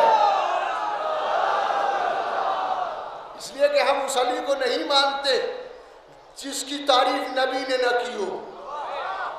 ہم علی کو مانتے اس لیے ہیں کہ نبی بار بار کہتے ہیں جو علی کا نہیں وہ میرا نہیں، جو علی کا ہے وہی میرا ہے. اور مجھ تک دروازے سے آنا، دروازے سے آنا. آپ نے کہی میں اس وقت مخمصے میں ہوں، میرے بڑے بھائی کی حیثیت رکھتے ہیں، ان کا حکم ہے کہ میں کربلا جو میرا مرثیہ ہے میں اس کے کچھ بند سنا دوں. میرے بھائی کہہ رہا ہے کہ مصائب فلاں پڑھیں، اب میرے سمجھ میں نہیں آ رہا ہے میں کروں تو کیا کروں. اور بھیا کہہ رہا ہے کہ اس کو پلٹائیں شعر کو جو ابھی پڑھا ہے. تو بسط تلاش نہ کچھ وسعت نظر سے ملا، نشان منزل مقصود راہبر سے ملا. علی ملے تو ملے، خانہ خدا سے ہمیں خدا کو ڈھونڈا تو وہ بھی. ہائے ہائے خدا کو ڈھونڈا تو وہ بھی علی کے گھر سے ملا. آپ جملہ سن لیں پیغام کے طور پر، درے حیدر کرار پر سر کو جھکا کے یہ جملہ عرض کر رہا ہوں کہ خدا علی کے بغیر نہیں ملتا، علی خدا کے بغیر نہیں ملتا. صلوات پڑھے محمد و آل محمد.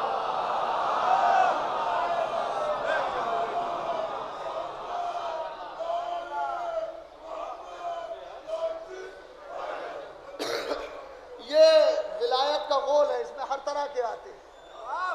چمن میں ہر طرح کا پھول کھلتا ہے، ہاں ہر طرح کا ملے گا. وہ چمن ہی نہیں ہے جس میں ایک طرح کا ہو. ارے نہیں، غور نہیں کیا، وہ ایک طرح کا چمن ہی نہیں ہے. چمنستان تو کہتے ہی ہیں مختلف قسم کے ہوں. یہی تو وجہ ہے ہر جگہ سے آئیں گے، ہر طرح کے آئیں گے. یہ بزم خم جامع جم نہیں ہے، یہاں کوئی کسی سے کم نہیں ہے.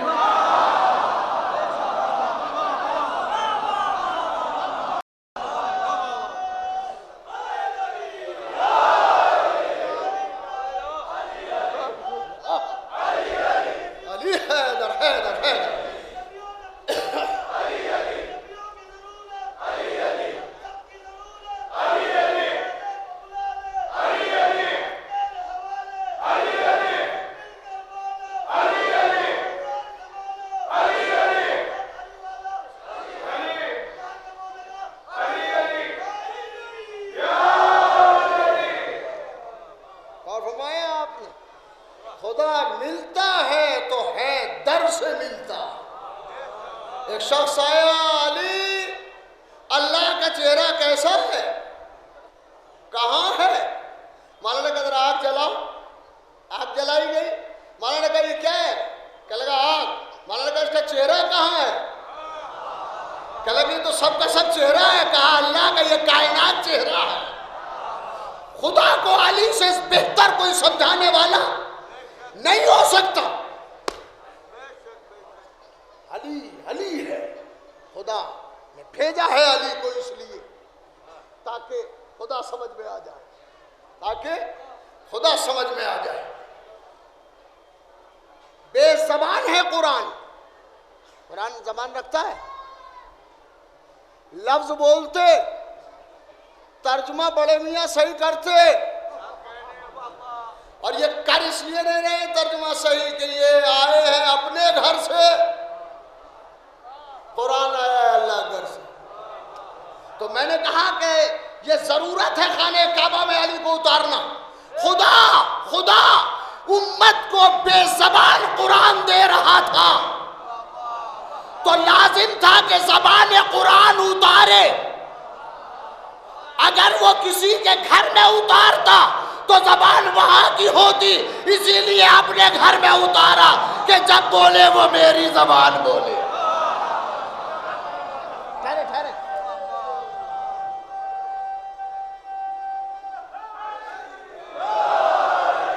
اچھا ایک بات بتائیں، گونگے کو دیکھا ہے؟ کہیں تو ملا ہوگا. گونگا بیچارہ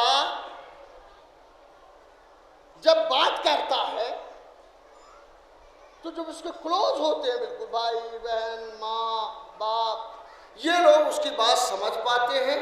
ہر آدمی نہیں سمجھتا. ارے میں کیا کہہ رہا ہوں. گونگے کے بالکل نزدیکی جو ہوں گے وہ اس کی بات سمجھتے ہیں. ہر ایک نہیں سمجھتا. اس بے زبان قرآن کے رشتہ دار ڈھونڈو.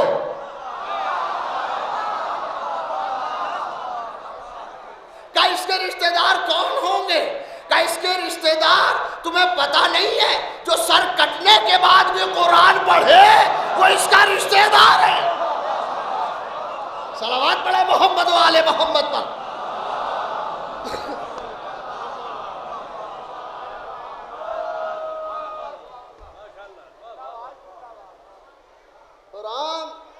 قرآن ہے. علی ہے. گونگے نے خواب دیکھ لیا. گونگا رہتا تھا بستی میں. اگر جو بالکل نزدیکی رشتہ دار تھے وہ تو سمجھتے تھے باتوں کو، دور پرے کے نہیں سمجھتے تھے. ایک روز اتفاق سے اس گونگے نے خواب دیکھا. بہت خوبصورت خواب، سویٹ ڈریم، بہترین خواب دیکھا. اور صبح کو اس نے اپنی ماں سے بیان کرنا شروع کیا. تو جو ماں پانی کا اشارہ سمجھتی تھی وہ خواب کی بات کو نہیں سمجھ رہی. جو باپ اس کے کھانے کے اشارے کو سمجھتا تھا وہ خواب کی بات نہیں سمجھ رہا ہے. جو بہن اس کے کپڑوں کے اشارے کو سمجھتی تھی وہ خواب کی بات نہیں سمجھ رہی ہے. اور ہم نے کہا کیا بات ہے بھائی سمجھو. کا سمجھنے کا معاملہ یہ ہے کہ جو روزمرہ کی بات تھی وہ تو سمجھ میں آتی تھی. یہ خواب کی بات کیسے سمجھ میں آئے؟ اب سمجھ میں آیا علی کو اللہ نے کعبے میں کس لیے اتارا تھا، تاکہ محمد کے بعد قرآن گونگے کا خواب نہ بن جائے. قرآن گونگے کا خواب نہ بن جائے. انسانیت کا ترے دستار کربلا، حق آشنا شعور کا معیار کربلا، شمع خیال کعبہ افکار کربلا، ایک مستقل ہے جرأت انکار کربلا. جادہ ہے حق رسی کا قرینہ خودی کا ہے، بحر الوہیت میں سفینہ خودی کا ہے. آئینہ خودی پہ جلا کربلا سے ہے، احساس زندگی میں ضیا کربلا سے ہے. انسان کو وقار ملا،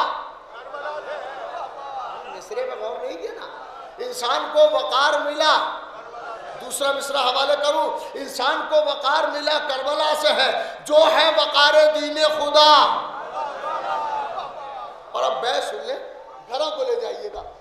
جو ہے وقار دین خدا کربلا سے ہے. جب جب شعور و عقل پر چھاتی ہے کربلا، سوئے ہوئے ضمیر جگاتی ہے. سوئے ہوئے ضمیر، سوئے ہوئے علی علی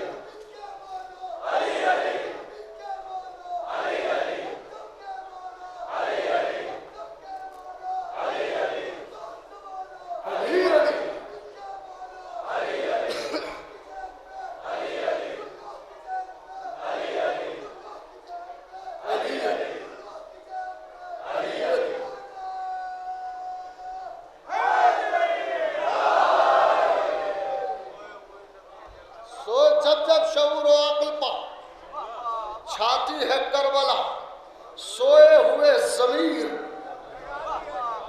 مصرع حاضر کر دوں، لے جائیے گا. شمع حرم ہے، کعبے کا چراغ ہے، شمع حرم ہے، روشنی دیتی ہے کربلا. اور اب مصرع سن لیں کہ شمع حرم ہے. میں نہیں جانتا کہ یہ میں نے کیسے لکھے ہیں، مگر یہ جانتا ہوں کہ لکھے میں نہیں. خدا کی قسم یہ 2.5 دن کے اندر پورا مرثیہ 72 بند کا ہو گیا تھا. شمع حرم ہے، دوسرا مصرع سنے کہ شمع حرم ہے، روشنی دیتی ہے کربلا. مصرع گزارش کروں، سننے کے لیے تیار ہے. شمع حرم ہے، روشنی دیتی ہے کربلا. دیتی ہے، ہم سے کچھ نہیں لیتی ہے کربلا. دیتی ہے، ہم سے کچھ نہیں لیتی ہے کربلا. زیور نہیں ہے، سینے گیتی ہے کربلا. بویا جہاں پہ دین وہ کھیتی ہے کربلا. بویا جہاں پہ دین وہ کھیتی ہے کربلا. کلمے کا بیج اگنے لگا، نام رہ گیا. اسلام مٹتے مٹتے بھی اسلام رہ گیا.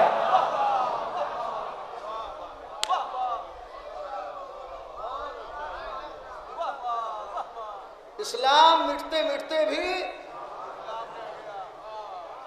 کپل صاحب بند حوالے کر رہا ہوں. اسلام مٹتے مٹتے بھی. بیت تحفے کے طور پر لیجیے گا. یعنی نظام دی تھا یزیدی حصار میں، کانٹے پڑے ہوئے تھے رہے خوشگوار میں، چھالے پڑے تھے دین کے جسم نظار میں، بت آ رہے تھے پھر سے خدا کے دیار میں. بت توڑے اور دین کے قدم کو جما دیا. کرب و بلا نے کعبے کو کعبہ بنا دیا. یا علی یا علی. بس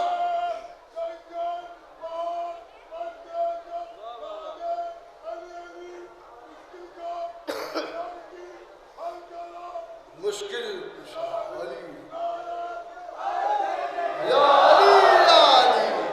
آپ یہ نہ دیکھیے یہ کس طرح پڑھ رہے ہیں، یہ دیکھیے کہ اس عمر میں اس طرح پڑھ رہے ہیں. یہ مبلائے علی ہے جو ابھی جوانی کی حدوں میں رکھے ہوئے ہیں، ورنہ اس عمر کے چلنے پھرنے میں پریشان ہوتے ہیں، یہ نعرے لگانے میں پریشان نہیں ہیں. تصور کیجئے کہ یہاں پر عقل نہیں چلتی، یہاں شعور چلتا ہے. صلوات پڑھے محمد و آل محمد پر.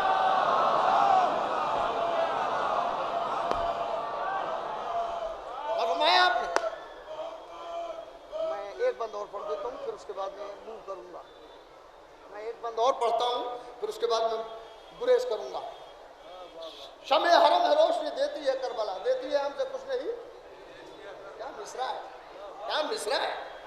اپنے مصرع کی خود تعریف کرنے کو جی چاہتا ہے. دیتی ہے، ہم سے کچھ نہیں لیتی ہے کربلا.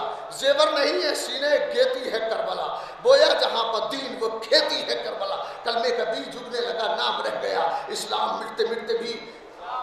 یعنی نظام دی تھا یزیدی حصار میں، کانٹے پڑے ہوئے تھے رہے خوشگوار میں، چھالے پڑے تھے دین کے جسم نظار میں، بت آ رہے تھے پھر سے خدا کے دیار میں. بت توڑے اور دین کے قدم کو جما دیا. کرب و بلا نے کعبے کو کعبہ بنا دیا. مقصد یزید نہ دین خدا رہے.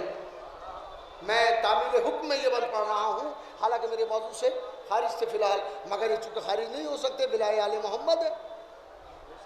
تھا مقصد یزید نہ دین خدا رہے، ایک ایک مصرع.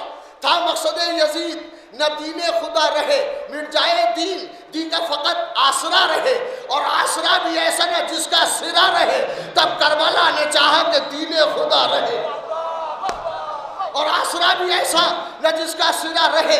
تب کربلا نے چاہا کہ دین خدا رہے. تو کیسے چاہا کہ پہلے تو تخت شام کو تختہ بنا دیا، پھر کربلا نے اپنا مصلی بچھا دیا. صلوات پڑھ دے محمد والے.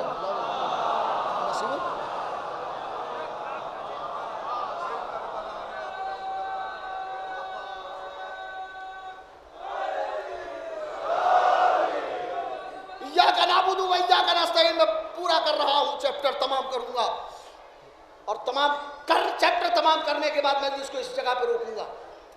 ایاک نعبد و ایاک نستعین، ہم تیری عبادت کرتے ہیں اور تجھی سے. اہدنا الصراط المستقیم، ہمیں صراط مستقیم کی ہدایت کر، یا ہمیں صراط مستقیم پر قائم رکھ.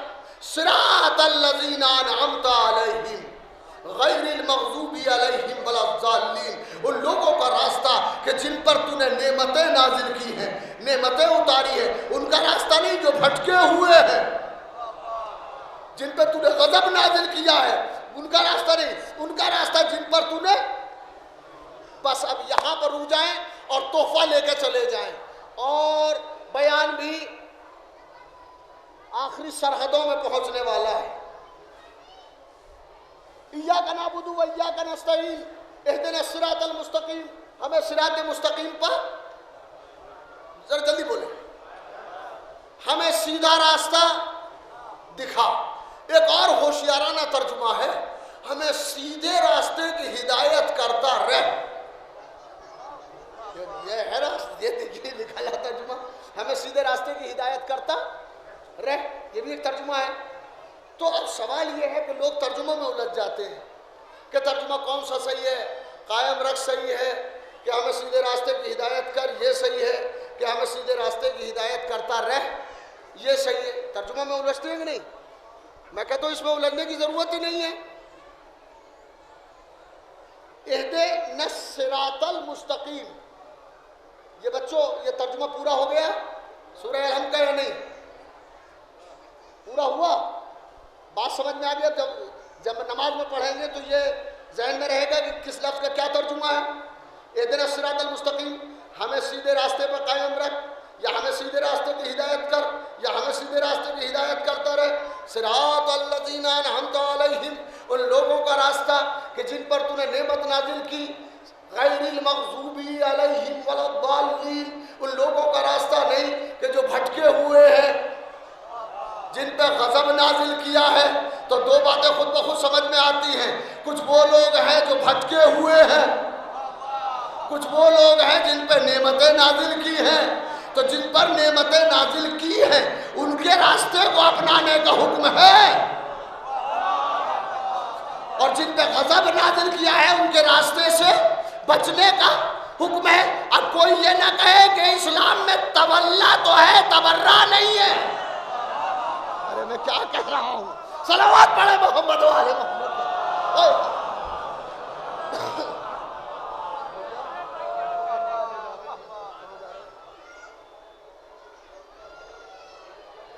میرا وقت آیا تو چلمن ڈال دی. صلوات پڑھے محمد والے محمد.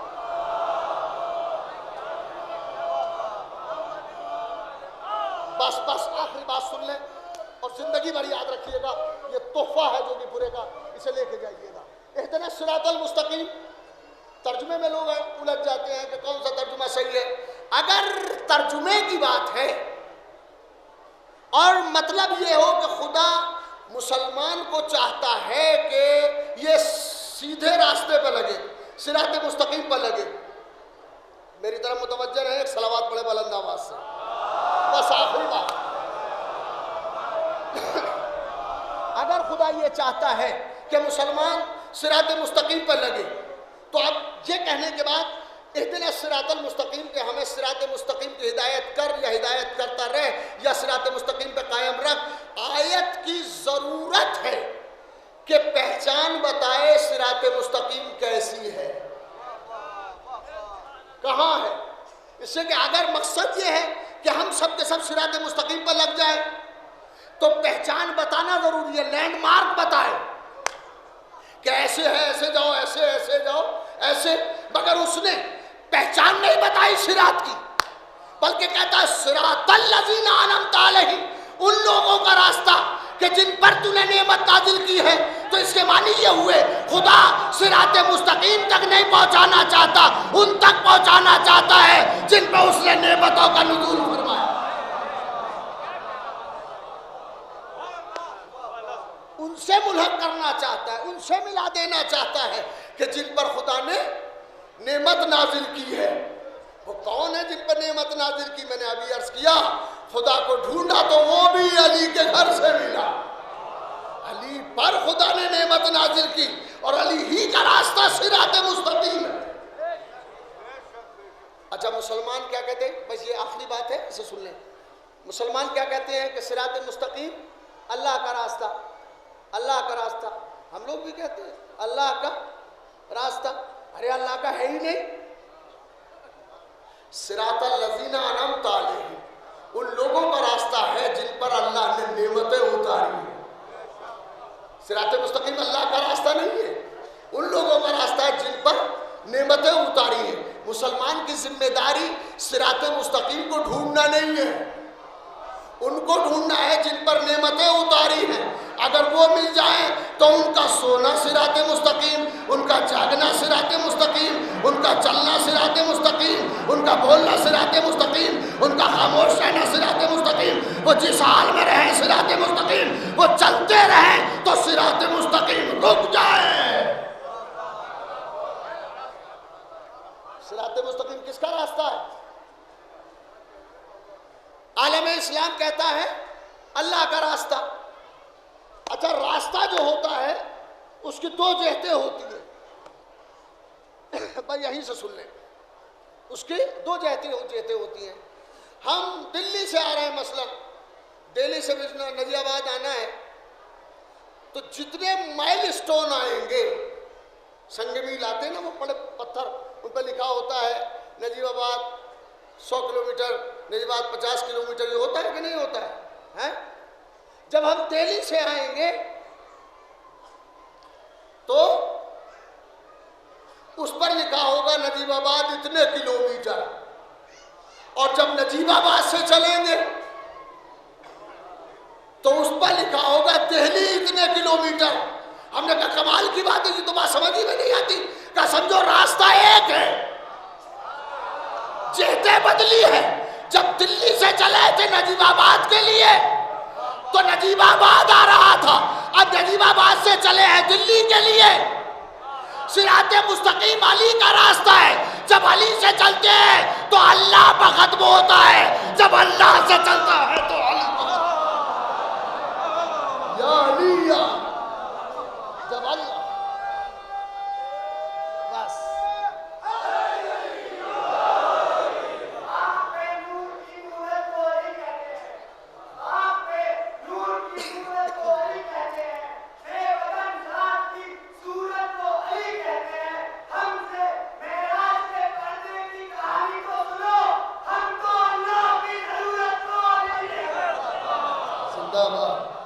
بیٹے تم نے بہت دیر میں پڑھا، ورنہ ہم اسی موضوع پہ بول جاتے ہیں، اس سے کہ قرآن اس کی دلیلیں دیتا ہے۔ تو میں عرض کر رہا تھا کہ یہ ایک راستہ ہے، راستہ بناتے ہیں ضرورت مند۔ اہل بیت ضرورت مند تھے، اللہ ضرورت مند نہیں ہے۔ اہل بیت نے راستہ بنایا، خدا انہی کے راستے کو اپنا راستہ کہتا ہے۔ ایک مفکر نے لکھا کہ میں پشاور سے چلا جی ٹی روڈ پر، گرینڈ رنگ روڈ پر، اور میں یہ چاہتا تھا کہ یہ دیکھوں کہ یہ ختم کہاں ہوتا ہے۔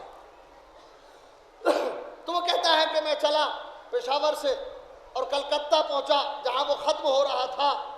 کلکتہ، پشاور سے کلکتہ تک یہ جی ٹی روڈ ہے نا، شیر شاہ سوری کا بنوایا ہوا۔ تو وہ وہاں سے چلا پشاور سے یہ دیکھنے کے لیے یہ ختم کہاں ہوتا ہے۔ جب وہاں پہ پہنچا کلکتے پر جہاں ختم ہو رہا تھا تو اس نے کلکتے کے آدمی سے پوچھا کہ بھیا یہ جی ٹی روڈ کہاں ختم ہوتا ہے؟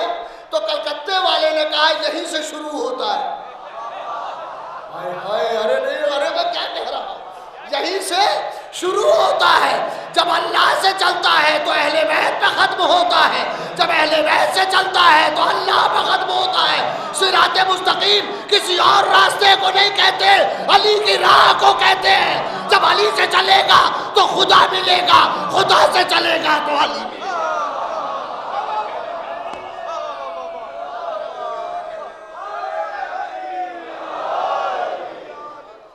آئیے، وقت تمام ہوا ہے، بیان تمام نہیں ہے۔ بائی نیکسٹ ایئر، اگلے سال اگر یاد رہا تو یہی سے شروع کریں، نہیں رہا تو جو مولا چاہیں گے۔ صلوات پڑھیں محمد والے۔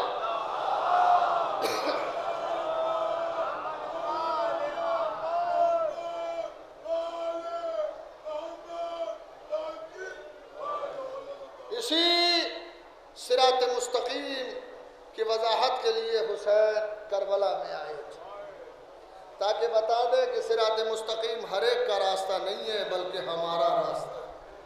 ہمارا راستہ صراط مستقیم ہے۔ حسین علیہ السلام نے گھر بھر کی قربانیاں دی تھی۔ میرے بھائی نصیب الحسن باقری نے ان مصائب کے لیے مجھے پابند کر دیا کہ جو میں نے شاید یہاں 12 14 18 سال پہلے پڑھی تھی کبھی۔ مجھے بھی اس کی کڑیاں جہاں سے یاد آتی جائیں گی میں آپ کی خدمت میں گزارش کر دوں گا، اس لیے کہ مصائب کی بوچھار ہے، بھرمار ہے۔ حسین پہ کیا کیا نہ گزر گیا۔ لوگ کہتے ہیں کہ تم یہ کہاں سے پڑھ دیا، تم نے یہ کہاں سے پڑھ دیا۔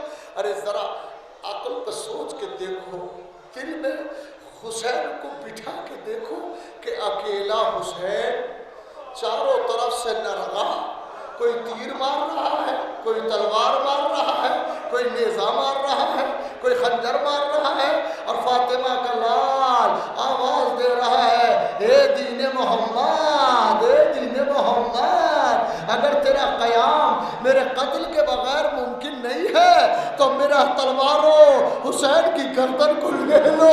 اللہ اکبر۔ تاریخ نے لکھا ہے کہ حسین علیہ السلام نے جب اس آواز کو سنا کہ اے نفس مطمئنہ، یا ایتھا النفس المطمئنہ ارجعی الی ربک راضیۃ مرضیہ، اے نفس مطمئنہ اب تو میری طرف پلٹ آ، میں تجھ سے راضی، تو مجھ سے راضی۔ حسین نے تلوار کو نیام میں رکھا، حسین نے تلوار کو نیام میں رکھا اور آواز دی، تلوارو حسین حاضر۔ یہ حسین کس وقت کہہ رہے ہیں کہ جب بھرا گھر ختم ہو چکا، حسین علی اکبر جیسے بیٹے کو رو چکا، قاسم جیسے بھتیجے کی لاش پہ آنسو بہا چکا۔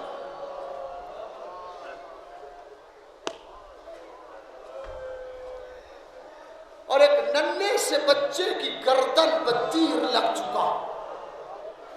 کبھی تصور کیا کہ حسین نے اس تیر کو کیسے نکالا ہوگا؟ تاریخ کہتی ہے کہ علی اصغر کی گردن سے تیر نہیں نکلا تھا بلکہ اصغر کی رگیں نکل آئی تھی۔ حسین نے آسمان کی طرح رخ کر کے کہا، اے پروردگار میرا بچہ مارا گیا۔ حسین نے اصغر کو کلیجے سے لگایا، ارے میرے لال، ارے بابا کیا کرے؟ جزاکم ربکم اجرکم علی اللہ۔ آپ کی آوازیں بلند ہو گئی، خدا ان آوازوں کو باقی رکھ، پروردگار ان آنکھوں کو رونے کے لیے باقی رکھ حسین علیہ السلام کو، اس لیے کہ ایک ماں کے زخموں کا مرہم یہ آنسو بنتے ہیں۔ کون؟ حسین کی ماں۔ اس نے یہی تو کہا تھا، بابا میرے لال کو روئے گا کون؟ ارے جب کربلا جاؤ گے تو دیکھو گے دنیا میں قبروں کی 4 سمتیں ہوتی ہیں مگر حسین کی قبر کی 6 سمتیں۔ ارے سینے پہ علی اصغر، ارے بھائی تھی علی اکبر، کبھی حسین اصغر کو سین. بس بس سنیں، شام ہو رہی ہے شہادت حسین کے بعد.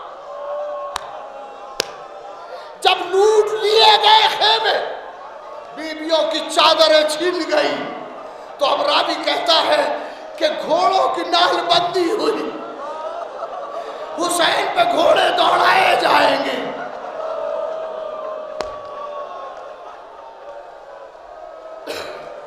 لاشوں کو گنا گیا. کسی نے کہا کہ 71 لاشیں ہیں، انہی نے کہا ہم نے 72 قتل کیے ہیں. ایک کہا گیا، کسی نے کہا کہ حسین نے اصغر کو پشت خیمہ پر دفن کر دیا. عزادارو عزادارو، حسین نے پشت خیمہ پر علی اصغر کو دفن کر دیا تھا. شمر ملعون نے 50 آدمیوں کا دستہ تیار کیا اور ان کے ہاتھ میں برچھیاں دی. ان کا کام یہ تھا کہ زمین کربلا پہ مارتے جاؤ، کسی تازہ قبر میں برچھی چلی جائے گی اور لاش نکل آئے گی.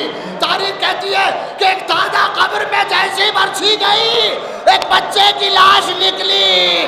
ماں تڑپ کے بیٹھ گئی، ہائے میرا الہ، تیرا لاشا قبر میں نہ رہ سکتا. عزادارو شام ہو رہی ہے. ارے اس کرب کو ان ماؤں سے پوچھو جن کے چھوٹے چھوٹے بچے مر گئے ہیں. جب شام ہوتی ہے تو ماں کو بچہ یاد آتا ہے، ارے میرے لال. ارے شب شام ہوتی تھی تو رباب زندان میں دیواروں کی طرف ہاتھ اٹھا کے کہتی تھی، ارے میرے لال اصغر، شام ہو گئی اے بیران.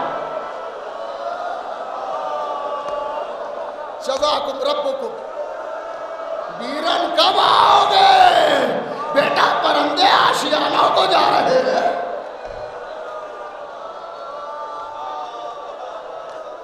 تصور کی کر کے روئیے گا. تاریخ کربلا میں 2 بچے ہیں، 2 بچے ہیں تاریخ کربلا میں.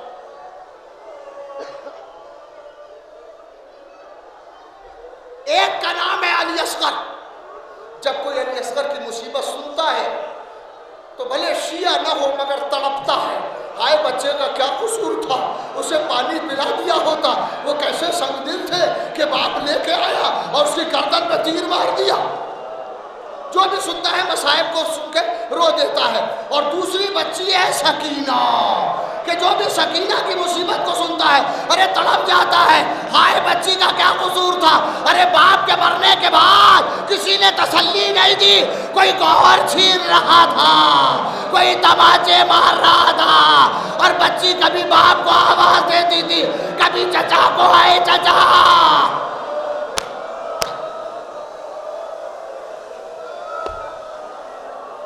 خیر 2 بچے ہیں نا، ایک بچہ ہے علی اصغر، دوسرا بچہ سکینہ. دونوں کی مصیبت عجیب ہے. اور اب اگر بچوں کی مائیں برداشت کر سکیں تو برداشت کریں. اب جو بات کہنے جا رہا ہوں، تاریخ مصائب میں ایک بچہ ہے اصغر جس پہ مصیبت کی انتہا ہو گئی، دوسری ہے سکینہ جس پہ مصیبت کی انتہا ہو گئی. مگر افسوس کی بات یہ ہے کہ ان دونوں بچوں کی ماں ایک ہے. ہائے رباب، ارے کبھی اصغر کو روتی تھی، کبھی سکینہ کو. ہائے میری سکینہ.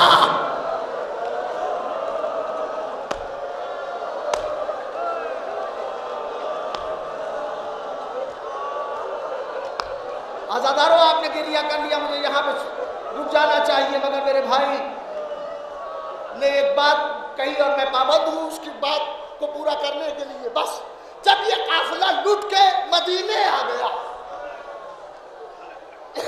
اور مختار کو کوفے کی حکومت مل گئی، دونوں بچوں کی ماں ایک ہے. دل پہ ہاتھ رکھ کے سوچیں کہ کیا گزری ہوگی رباب پر، جس کی گود بھی اجڑی اور مانگ بھی اجڑی. حسین بھی شہید ہوئے، بچے بھی مارے گئے.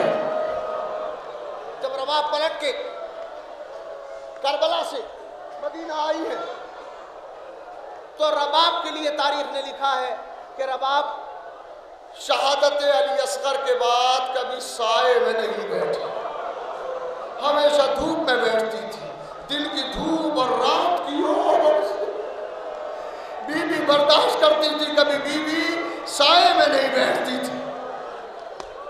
مدینے جب آ گئی تو مدینے میں بھی سب نے کہا کہ بی بی سائے میں آ جاؤ، تو بی بی نے کہا ارے میں نے اپنے ننھے سے اصغر کو دھوپ میں تڑپتے ہوئے دیکھا ہے، میرے لال کا لاشا پڑا تھا، میرے وارث کا لاشا پڑا تھا، ارے میں سائے میں کیسے بیٹھ جاؤں؟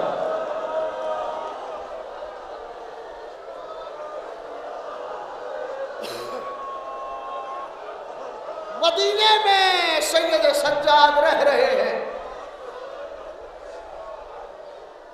مختار کو کوفے میں حکومت مل گئی۔ ایک روز منہال کوفے سے آئے، میتین کی روایت ہے، یہ میتین نے اسے لکھا ہے، کوفے سے آئے اور کہا مولا مختار آپ کے دشمنوں سے بدلہ لے رہا ہے۔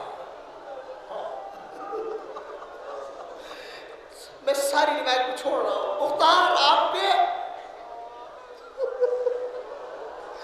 دشمنوں سے بدلہ لے رہے ہیں۔ تو اب سید سجاد نے سر اٹھا کے کہا منہال کیا میرے بھیا علی اصغر کا قاتل گرفتار ہو؟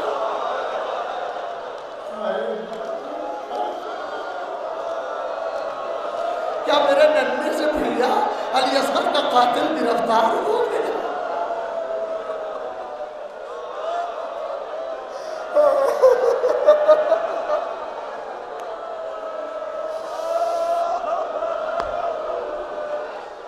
ٹھہرے روئیے گا منہال کیا میرے ننھے سے بھیا علی اصغر کا قاتل گرفتار ہو گیا؟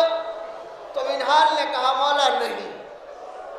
سید سجاد نے سر کو جھکا دیا۔ اور اب منہال نے ایک سوال کیا، آپ سن سکیں تو سنیں۔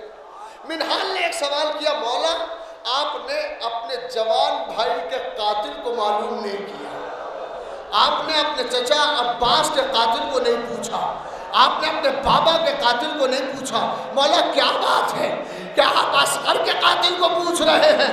اب جو جملہ میرے مولا نے کہا، ارے شیعو سنو، مولا فرماتے ہیں منہال حرملہ کا تیر علی اصغر کی گردن پہ نہیں لگا، ہم بنی ہاشم کے کلیجوں پہ لگا ہے۔ آج بھی میری ماں رباب ارے ہاتھ اٹھا کے کہتی ہے ارے میرے اصغر۔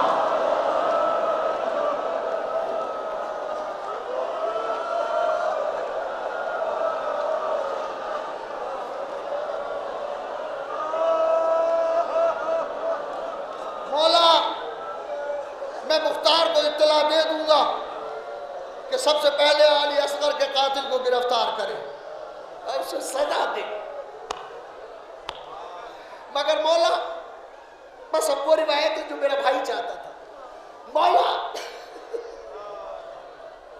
مختار نے یہ کہا ہے، مختار کو یہ اطلاع ملی ہے کہ کوئی بی بی ہے جو کبھی سائے میں نہیں بیٹھتی۔ مولا نے فرمایا ہاں۔ منہال کہتے مولا وہ کون بی بی ہے؟ کہ وہ اصغر کی ماں رباب۔ کہ مولا مختار نے کہلایا ہے کہ انہیں سائے میں بٹھائیں، اگر وہ سائے میں نہ بیٹھے تو اپنے بابا کے حق کی قسم دے۔ سید سجاد روتے ہوئے بیت الشرف میں تشریف لائے اور سید سجاد نے آ کے پھوپھی سے کہا پھوپھی اماں مختار نے آپ کو سلام کہا ہے اور کہلایا ہے کہ اماں رباب کو سائے میں بٹھائے۔ اماں چلیں، پھوپھی اماں چلیے، اماں رباب کو سائے میں بٹھائیں گے۔ بس رباب کے قریب آئے، رباب دیوار سے ٹیک لگائے ہوئے، ہائے اصغر، ہائے میرے اصغر، ہائے میرے بچہ، ارے تشنگی وہ تیرے سے شوبہ، ہائے میرا لال۔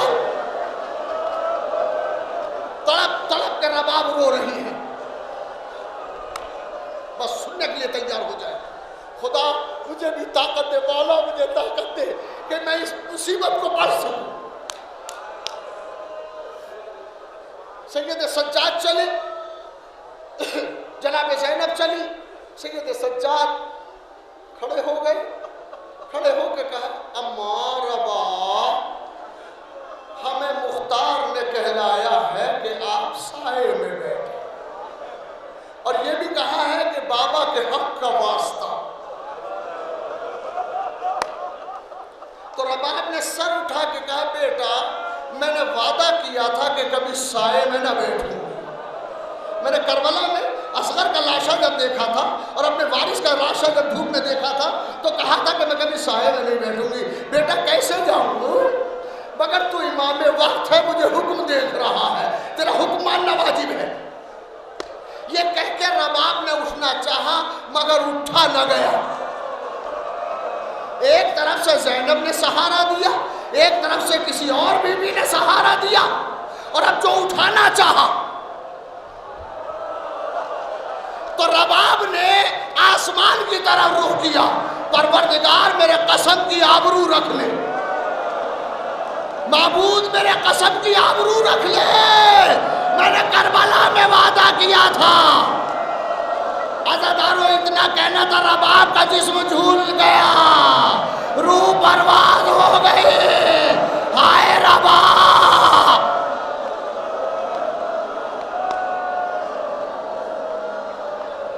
جسم جھولنے لگا۔ سید سجاد نے کہا پھوپھی اماں دنیا سے سفر کر گئی، بس بس بس بس۔ پھوپھی اماں تو دنیا سے سفر کر گئی۔ راوی اب تاریخ کہتی ہے، راوی کہتا ہے کہ سب نے مل کے رباب کو اس جگہ سے اٹھایا جہاں رباب بیٹھی تھی، الگ لٹایا، مگر اب ایک تاریخ کہتی ہے کہ جیسے ہی رباب کو اٹھا کے لٹایا تو جہاں رباب بیٹھی تھی وہاں ایک چھوٹی سی پوٹلی کو دیکھا۔ اب جو پوٹلی کو کھولا تو اس میں رباب کے علی اصغر کے گردے جلے ہوئے